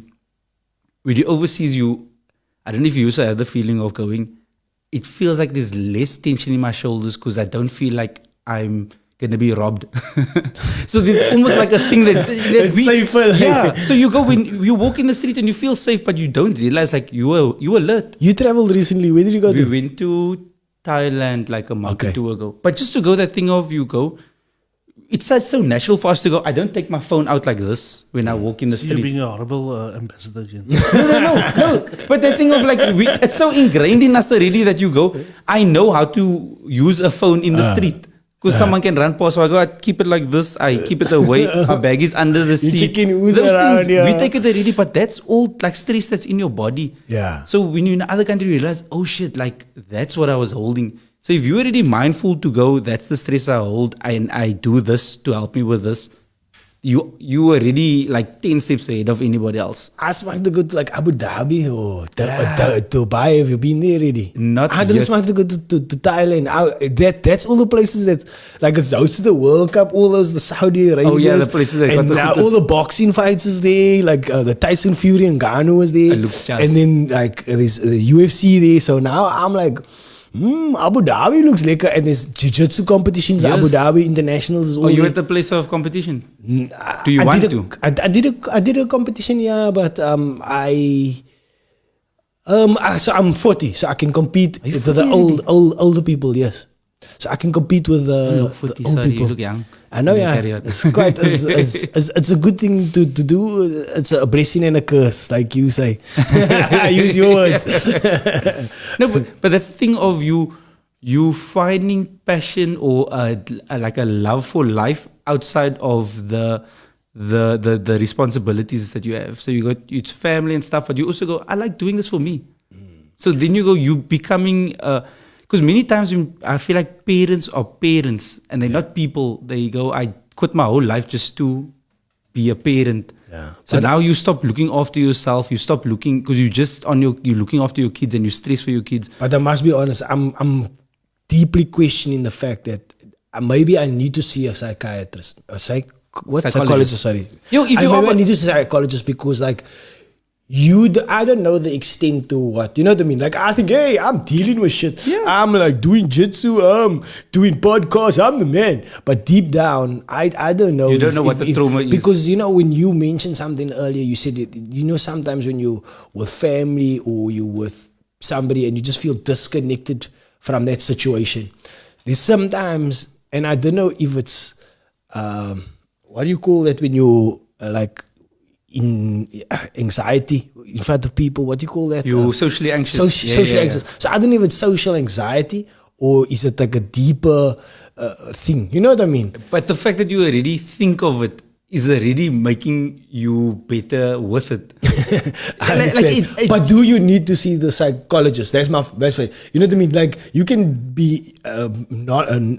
I can know about it, but maybe that thing is the right thing to do. Those are things that will speed up I won't say the recovery, but the enhancement of yourself.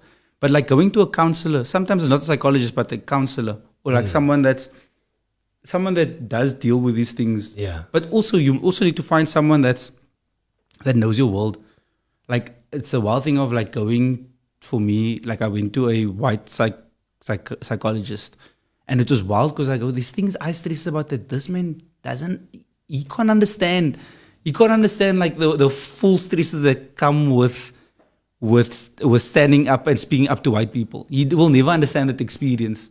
So also seeing representation in doctors and in medical care is also a big thing. So I've heard about that before, in medical care especially. Because sometimes like a white doctor diagnoses like a black person. Like I've heard about this, like in the States. Yeah, so in the States they have, it's like medical bias where they go, oh, you're a woman, you're used to pain. Don't worry, this pain you're feeling, it's going to go away, it's fine. You'll be able to handle it. Yeah. Can't you, this person is going through like super like internal like messed up things, but just because they go, oh no.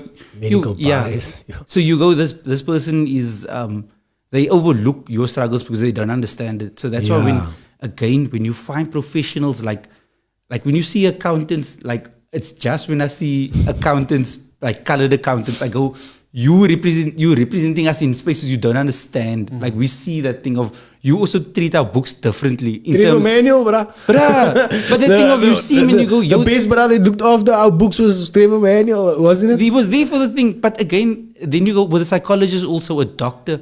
You go, if I go to this person and I say, I'm stressed because I can't buy electricity.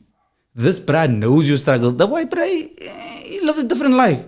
You know what I mean? So like, even if it's, I'm not saying electricity, but it's like things of like your wife is quarreling over or something. And you just like, I feel like someone that is of your world will give you a better understanding and a better program of care than someone that's outside of your world. Representation matters, It matters, bruh. But this is why, again, as like, I did a show in Clarence. Clarence is a small town outside of Joburg. I was going to ask now, where is Clarence? Like a 3 or 4 hour drive outside of Joburg, I think. A small town, there was a comedy festival. I performed, did well, and there was a couple that came to me afterwards. And they asked, so if you Muslim, where's your salat top? Bruh, I was the first Muslim people they've ever met.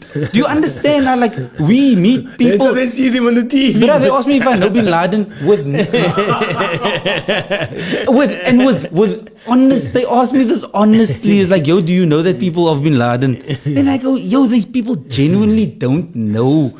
Like they live such a different life. It blew my mind. I was like, Then they had questions about Islam, and then I realized like representation matters not only to us but like to the people around us also. Is that why you feel like you're an educator? Do you feel a responsibility to be an educator, or do you feel? I feel like I want to also, because I go like, if I got here from the small stuff that I saw, if I can teach people more, then the next wave is going to be, but fuck.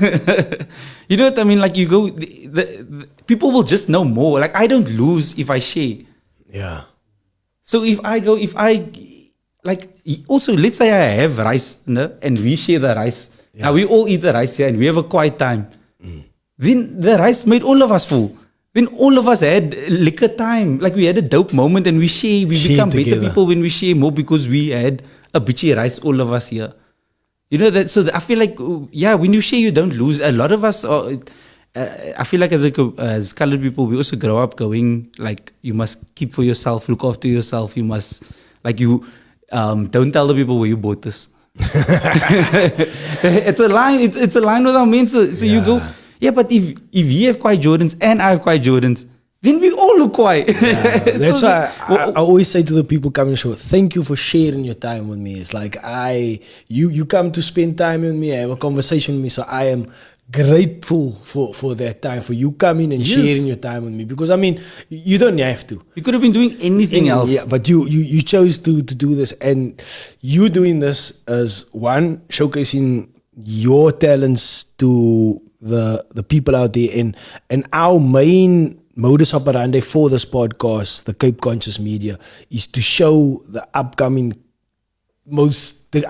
kids in our community, which is predominantly colored, either white and black and wherever others. We have everybody on the show, but we have a specific specific thing we want to do. So yeah, that is what we're trying to build here. There's So a you- need you- for that, yeah. You feel a responsibility also for the Mensa to go, I need to show my people to my people. Yeah, and I need to conduct myself in the best way possible. Like also, so yeah, and we spoke about this before the podcast that both of us, it's like we can't be behaving like hooligans and all those type of stuff. So we are trying to do. And again, also as POCs in this country, we are held to a other standard. Like for us to be just on par with, like, I'll say the rest of the world, we must be exceptional just to be average. Yeah. Because we held down by so many things. So just even for us, so it's the thing of, you go, when for Sia to be the captain, he must go through so much things to get there. Do you understand? Like so many other struggles in his whole life just to get there. Like, and it's the top of the game, but at the same time, like to the others, it was an easier walk to walk. So for all of us, when we get to places, we must start looking after the people that get there, but because so that they can be better also. Because a lot of times people get, I'll say, known, or they get stuff, and they go, you must keep him quiet now. And you go, we must stop that cock, man. Like, that line works on my nerves. But like, oh no, he's most starving now. Like, like, let the bruh thrive so that there's representation, and if he win, then we all win. Because if he, let's say that person, I say he, but whoever that is, breaks down a barrier with regard to like how colored people are seen in that small circle, that small people that's around him treat other colored people better because he made reg for us. Yeah. So again, that thing of like, we must just be kinder with Maka. I see a lot of positivity coming your way from your community. Like they look after you. Yeah. And that's why I have to look after them. That's why I can't say wild kak or be like a mal knife and stuff. Again, all the words I'm saying are fine. The thing of like, I have to look after them because they look after me. Oh, yeah. Like I've been... And even if you do slip and fall along the way, They we live only with it. human, and Yeah. we can try to do better. I've gotten things wrong, and they've been there for me. They've checked me, and I go, I'm here for all of this. Oh, yeah. Like in my third year of comedy, Savannah asked me to do ads for them. Right? Alcohol. Yeah. And Then I was like, I can't. Then they showed me a paycheck. Then I go, yeah, you just. But again, I go, I can't. Like I go, firstly, I don't drink, but also it's wrong that I do the thing. Yeah. Then like the perception to the community. Yes, and to the religion and to the people again. And then I go, then Jive stick like a year or two later. Yeah. Now I go, Jive's my guys. Like they of my people, they look like me, they sound like me. I get to work with them all the time. I have a great relationship, and I'm very grateful for them also. Yeah, man. And that competition that Eddie does Yeah, every yeah. year. So when I did the competition, there was like in the first night or the first whatever, there was like 40 or 50. Now you guys are up to like 80. Bruh, 80 this year we hit 93 people. 93 people on your Yeah. first. Again, the thing of a competition that I Growing, won, eh? now I run the competition, which is it blows my mind also. That I Jive go, Comedy Festival, yeah, crazy, bro. I get to like give more opportunities to the Mensa, and now like the city's coming on board and they want to give more because they see the opportunity. Now our sponsors are also going, yo, it's a great thing you're doing. We want to give you more. So it's like, while the festival is there, the competition is also growing on its own and it's becoming its own thing. And now we're like reaching out to more people to come. Just try comedy. How's that new that show this year? I mean, that what was it? Chicken? What's it called? What was that show on Eddie's show, man? Didn't you see the Gorilla Chicken or I can't get to the name. Flash but Cake Chicken or something chicken? Yeah. But anyway, that was disgusting. Yes. So what happens is like Nantle like these.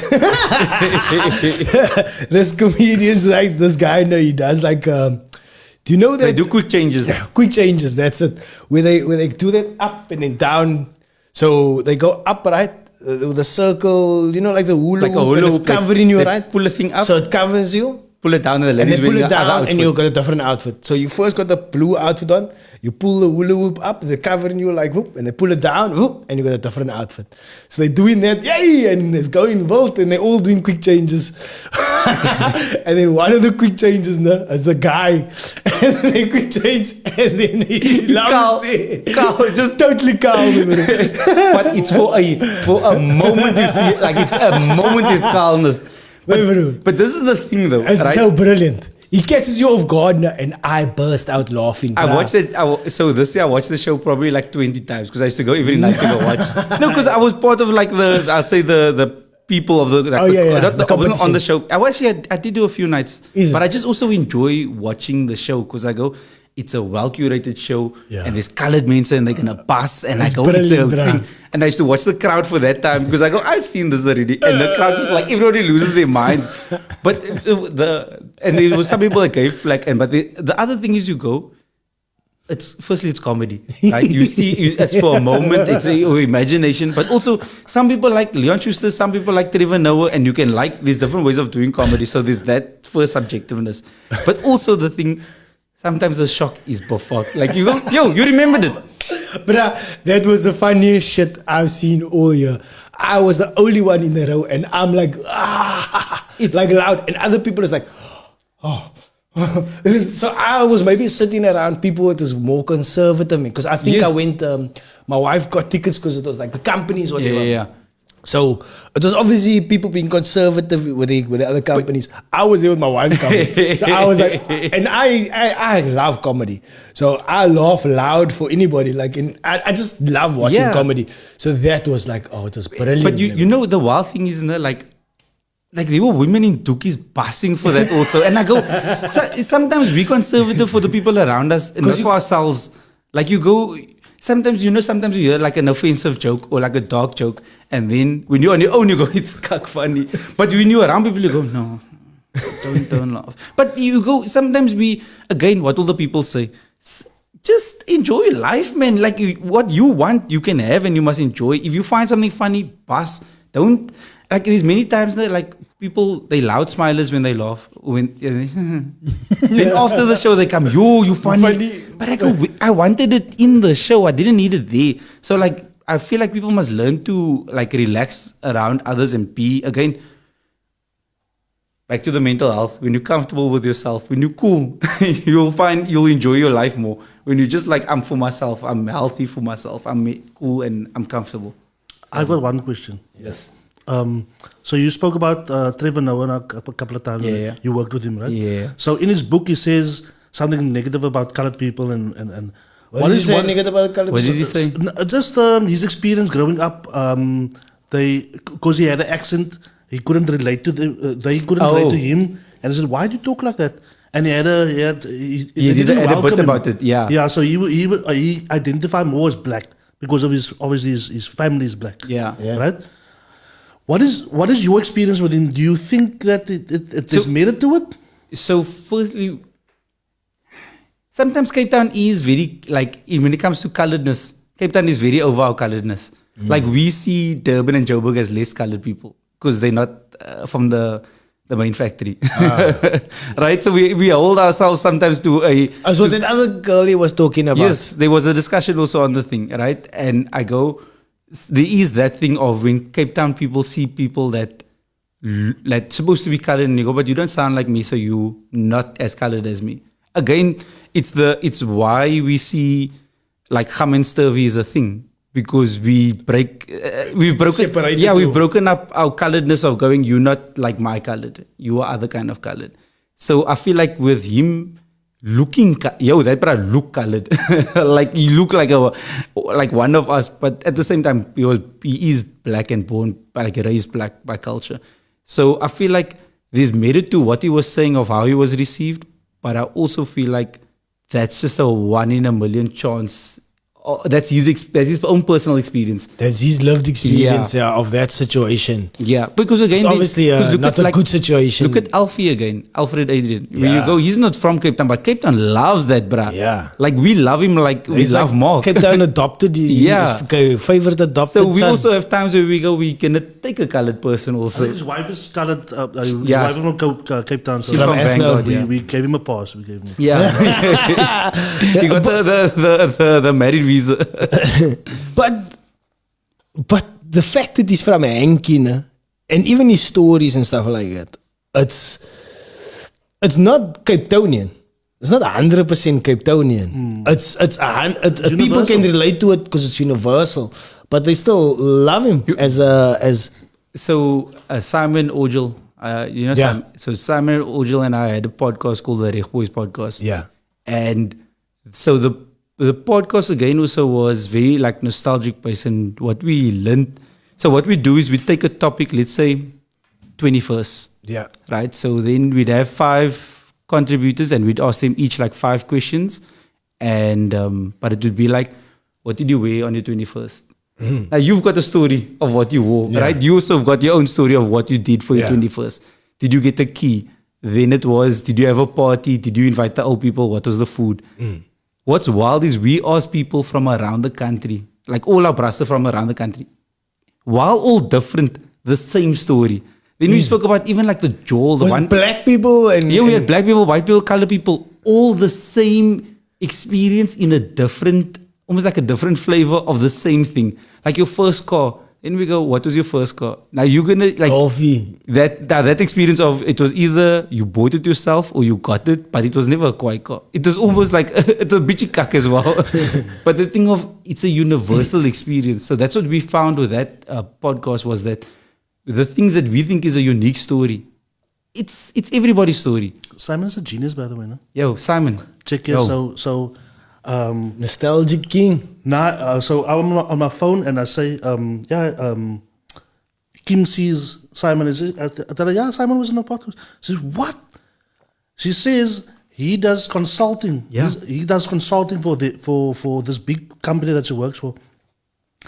And she fanboys over him. For work. She goes to his seminars. So I'm like, what? He's just a... What seminars does he do? He gives like When it people... comes to social media and stats and like basically And like algorithm and stats of social media works in that space at least. So Oh, analytics. Yeah. And I was like, no, but you're just a guy from social. Nah. No, he's actually the genius of this. It's like, I would love to sit with him, like just talk to him, because I normally just go to the seminars and see him on stage and I stuff had a like that. podcast with him like pre-COVID, and I didn't even know that. I just spoke to him about this this. as well. We had a podcast with him and he was Yeah. just super chilled guy. And then when she told me, I was like, yo, this bra's like a spy, man. I never knew a this guy was complete so- different life. Yeah. But again, that thing of when the people we see on social media, that's what they've chosen to put there. Like an iceberg, man. Yeah. And it's not only him, it's everybody and social media itself. So when we see people doing a thing, we don't see the other life. But that I they asked him, don't put there. what do you do for a living? Like, is this, but check here, man. Yeah. And I was like, Yeah. never mind that, man. I'm here for this. You know what I'm saying? But he's brilliant. Humble and also funny. He's of of my favorite funniest people. Like whenever we talk, like he will just say like funny things. Like and there's so many times he says things and I go, I wish my mind could even think like that. But I'm grateful that I have him in my life. It's weird when you see people like that. It's like, how do you pick that? Like Theo Vaughn. Like, He's that he's like Theo Vaughn. Like the stuff he says he's like Theo Vaughn. He's like a mom. Like how do you think that? Where did you get that line? And it make totally sense. So like a small description, but you go, yeah, that's real. It's spot on. So he's like again also multi-talented and just can do things, but like a brother that's also just like in his own space, in his own lane, doesn't look for beef, doesn't look for quality. Like, I just make my stuff, the world can have it, that's it. There's so much good people like that, like in Cape Town, and it's good that we're highlighting that type of people and not highlighting the other type. We want to see more of that being highlighted around. But it comes with time, man, because I was also that bra used to talk cock about people when I you know what I'm saying? Yeah. Babbling is yes, the pie episodes. But now you elevate, and it's not even something that you need to work on anymore. It's like when I heard his name, was just I had to speak good about him, man. Yeah. Back in probably 4 years ago, I would have been, but I say it is a 2 else. But now it's just easier, man. But maybe because before you're looking for the clickbait, like that's almost like that feed in the algorithm, like TikTok. It came type from of inside, vibe. man. It came from inside. But it's and you. it was a part of me. But as you watch the company you keep also, man. And I mean that in a positive way when it comes to not to the people that I had. Shaq them was always positive, no? But the people that we had on, it rubbed off against me, man. The type of people we had, the type of guests. Not sexually, but so we had the skateboarder, no? Jean Mark. When he said, he's my friend. In my mind, it was like, of course he's a friend. Because you're the same. And the soccer player was his bra, like, you know what I'm saying? And they actually made a video and he thought deep down to them. So it was like, of course you guys are friends because you are both like that. You operate on your higher self. You don't entertain the little crap, man. You know what I'm saying? Okay, now take weer nog aim om te how to better myself. Okay, I want to be that. I want to be that type of person, man. Because everybody needs to work on themselves. You know what I'm saying? Yeah, it rubs off on you, man. All that positive type of company you keep. Yeah, when you've got like a lot of eyes on you, there's a point of the maturity where you go, I represent people. Like because the thing of if like let's say I don't know, do something, they go, it's colored mense. Because the thing of then they go, it's all the Muslim men to do that. I was gonna say, so now you have two, like so I represent that whole thing and there. colored community. So then you go, once you realize in the maturity of like that you represent so many people, you have to look after how you say and what you say. And then you start acting right, and you start also being a more positive person because you're not looking for kak on mense. They obviously call you out. You've mentioned they call you out. I've had like, there's been jokes that I go, in retrospect, it wasn't tasteful, but people have said, and that's not cool. And you go, a whole room lost for the thing. And then someone goes, it's not right. But it's a learning experience. Yeah, but you go, and then you must humble yourself to go, like you make sense and I'm wrong. But you can also be the asshole to go, what do you know? That again, very much a line about people, what do you know? And then they carry on with their nonsense, and then later on in life that catches you because you didn't want to humble learn. yourself. Yeah. But I mean, sometimes you say stupid things when you're younger, right? And as you're older, you grow out of that. You learn the maturity, like, and people want to cancel you for something you said. You can't really do that. Or way you behaved when you're younger and to who you are now is totally different. Yeah, but I feel like people who look for old stuff, if they look at your old stuff and they look at you now and they don't see the growth, then firstly, maybe you are part of the problem because you didn't grow.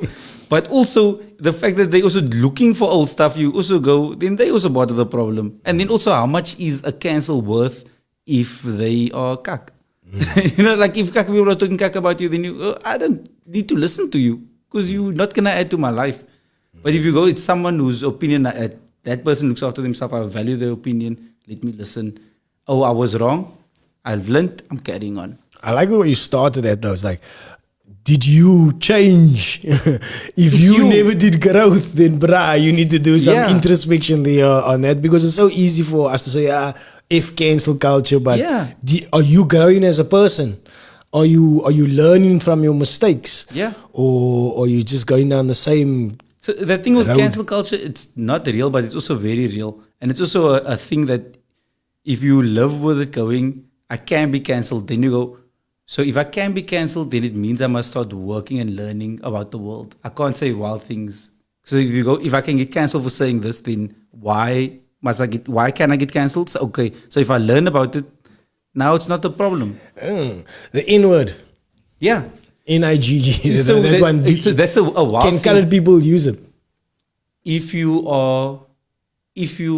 So firstly, I don't have the thing on, I can't give the permission on it, right? Yeah. But my perspective on it is that if you have been raised with it as a colored person and it is part of you and your culture, right? If you've grown with hip hop and you've grown up as a thing, then that word is a word for you. It's a part of your vocabulary. You get the boss. You get the boss. Exactly. I think when you grew up with you are part of hip hop was part of his DNA. In terms of hip hop, you are black. So.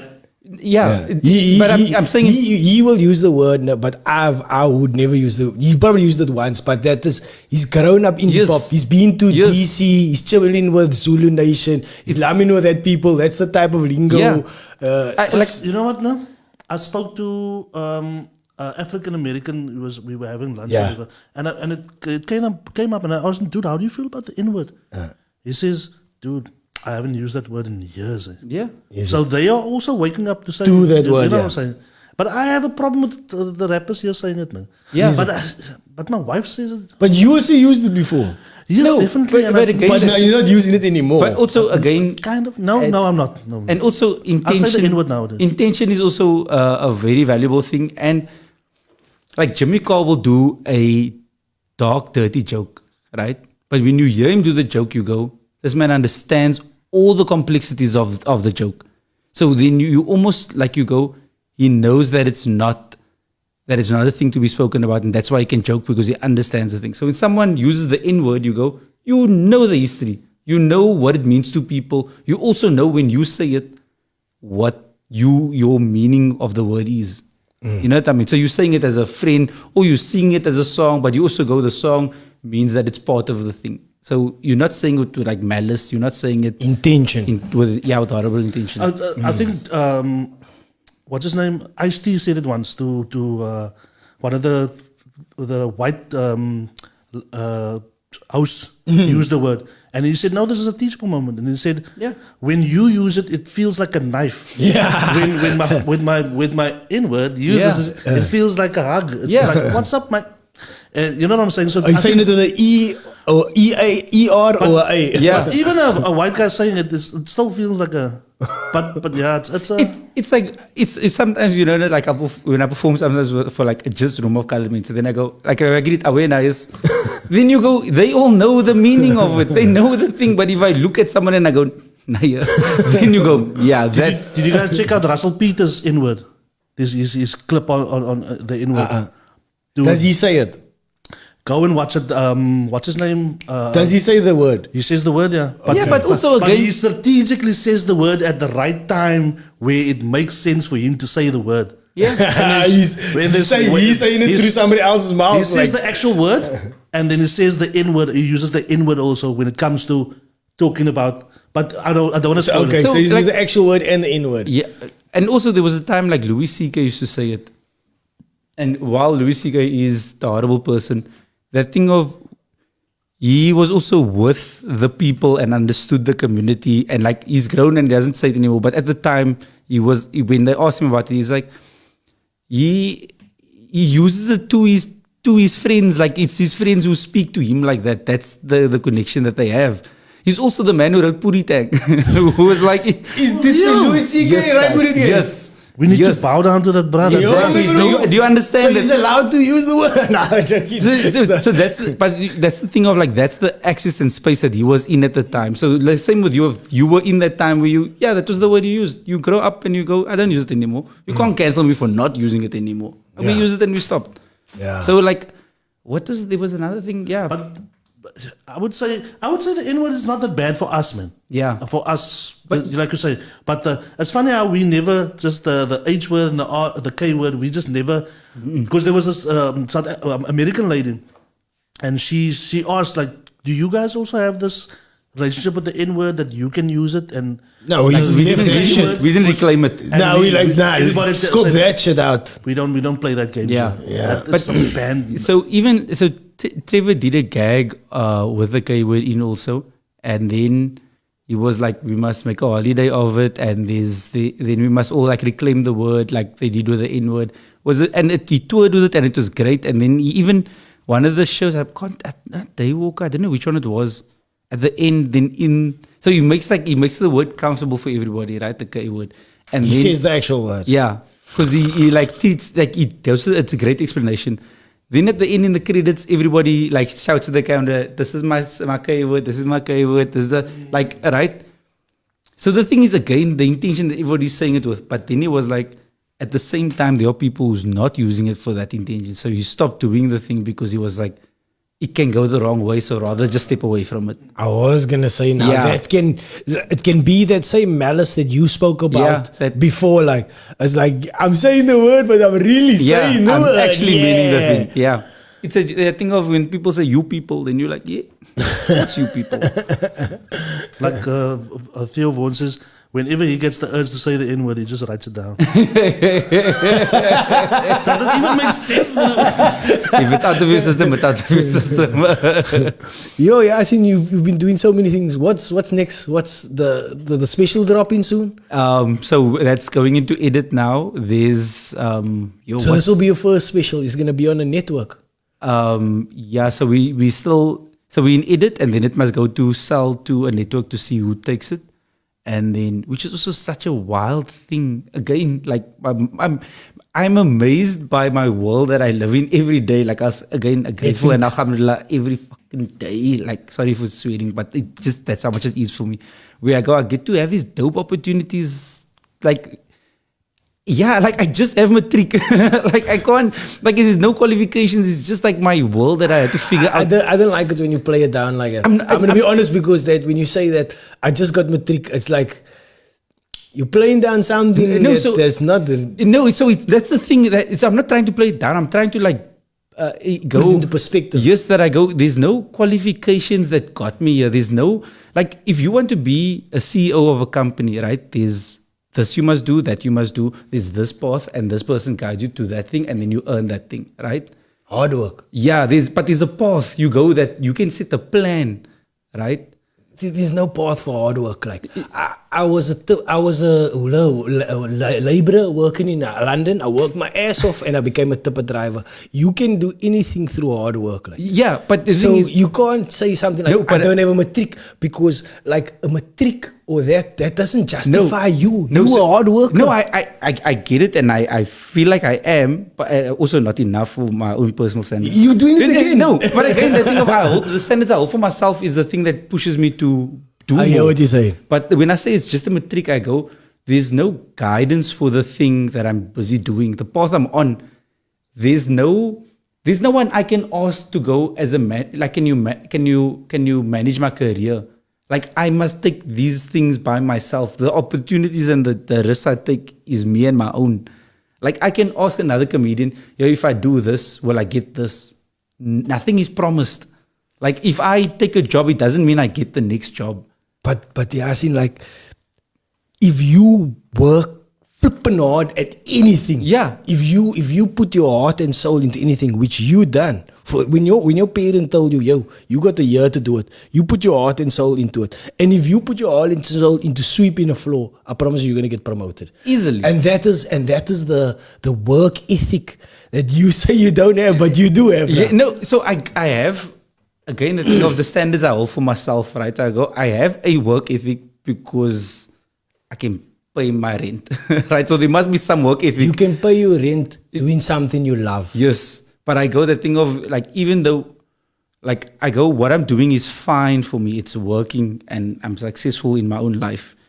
But I go, there's so much more that I want to do and I can do, I feel like, but I just need to work harder. Like I push myself to work harder. Like even on the days that I can't work harder, I just go like, no one else, because no one else is going to vase you. I get it. But like, I don't have a manager. Like I don't have a supervisor that goes, the work must be in. I hear what you're saying. So you know, you acknowledge the fact that you're successful, but there's still a greatness within you that you believe that you still deserve. But you still I want more. I don't deserve anything, so I must go fetch. I must go fetch. You don't deserve it. You So like aspire to more. And then also like the great thing that comedy has given me is opportunities to do like anything I want. Like I've written jingles for radio, I've written TV ads, I've been in TV ads, I've acted in movies, I've written for movies, I've written for series, I've traveled the world. And this is not a flex to the things that I'm saying. I'm just saying that it's a job that I just get to speak about things I think of, and now it's given me all these.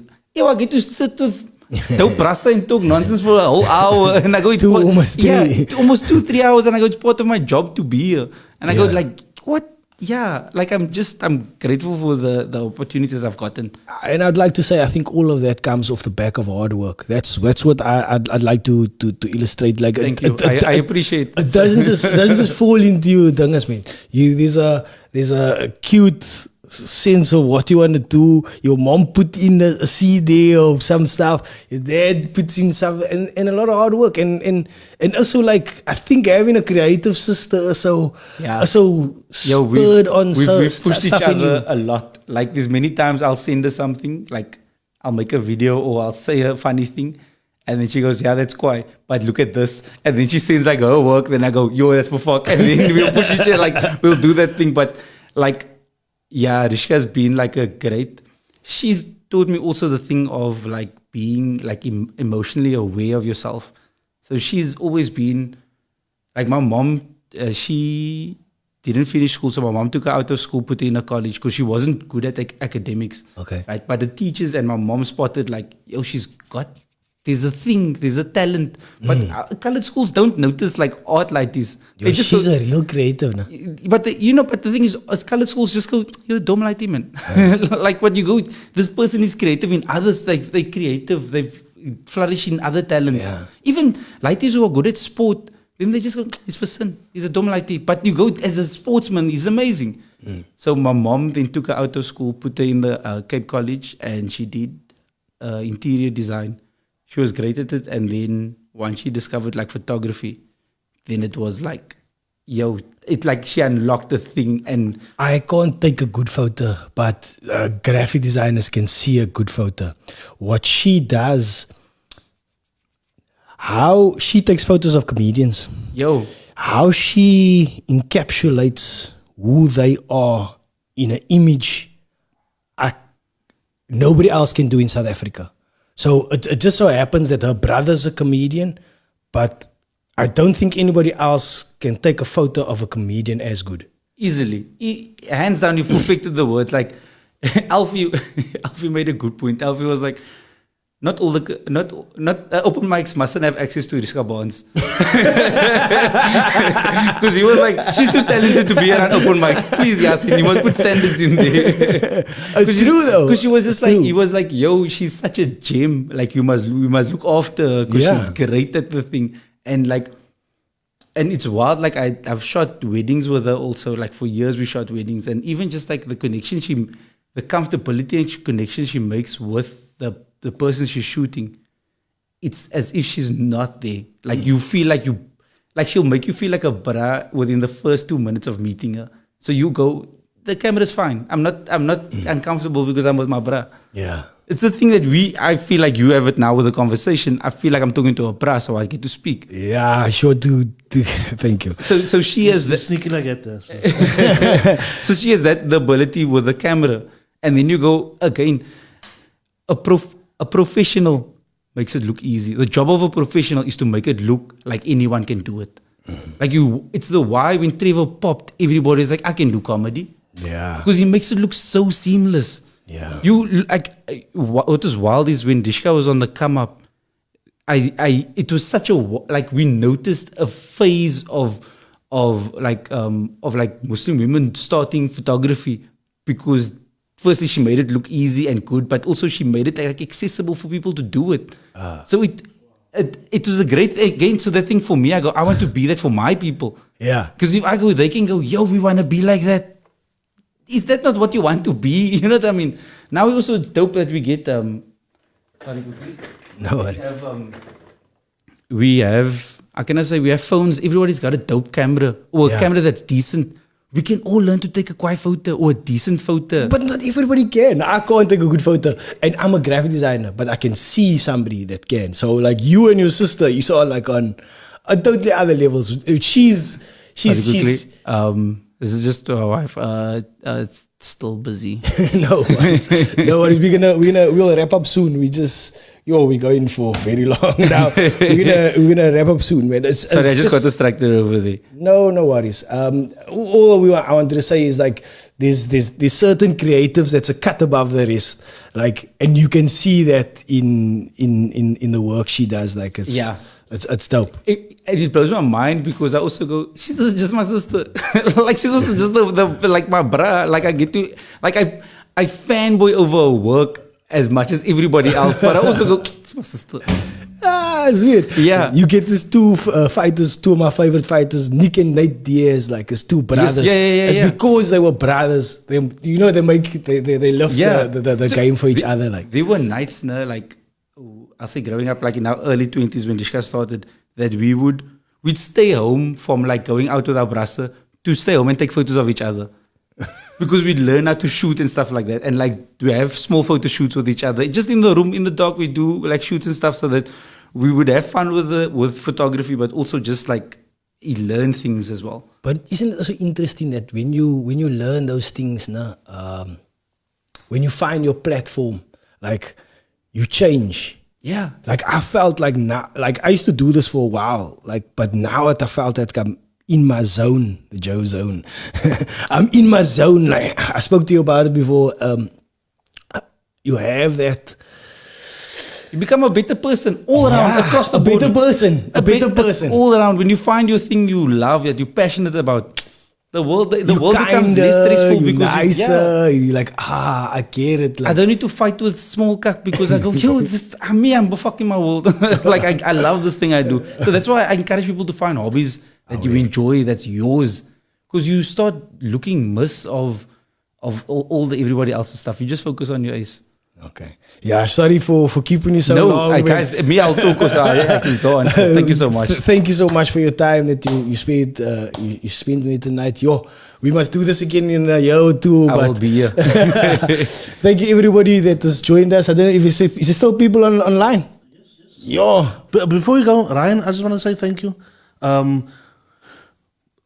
The podcast has become a business, right? So we're putting in structures, but sometimes it feels like I miss those times with what they can tell in when we had like one one person watching. You know what I'm saying? And that was the reason why we did it. But with the structures coming in place, sometimes I feel that I'm maybe losing that fun spark. You know what I'm saying? But whenever, so this podcast was now we still have that, man. Yeah. We still have that thing that it's important. You know what I'm saying? So now thanks for.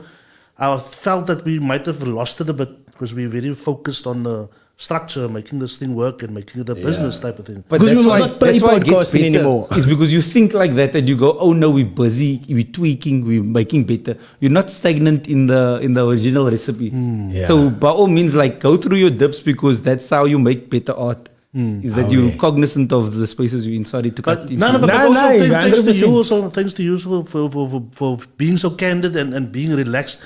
Because that is actually what we want to do. You know what I'm saying? Yeah, being open and honest. Like I can say you my N-word. Anyway, thanks for joining us tonight. We out. Peace. Safe.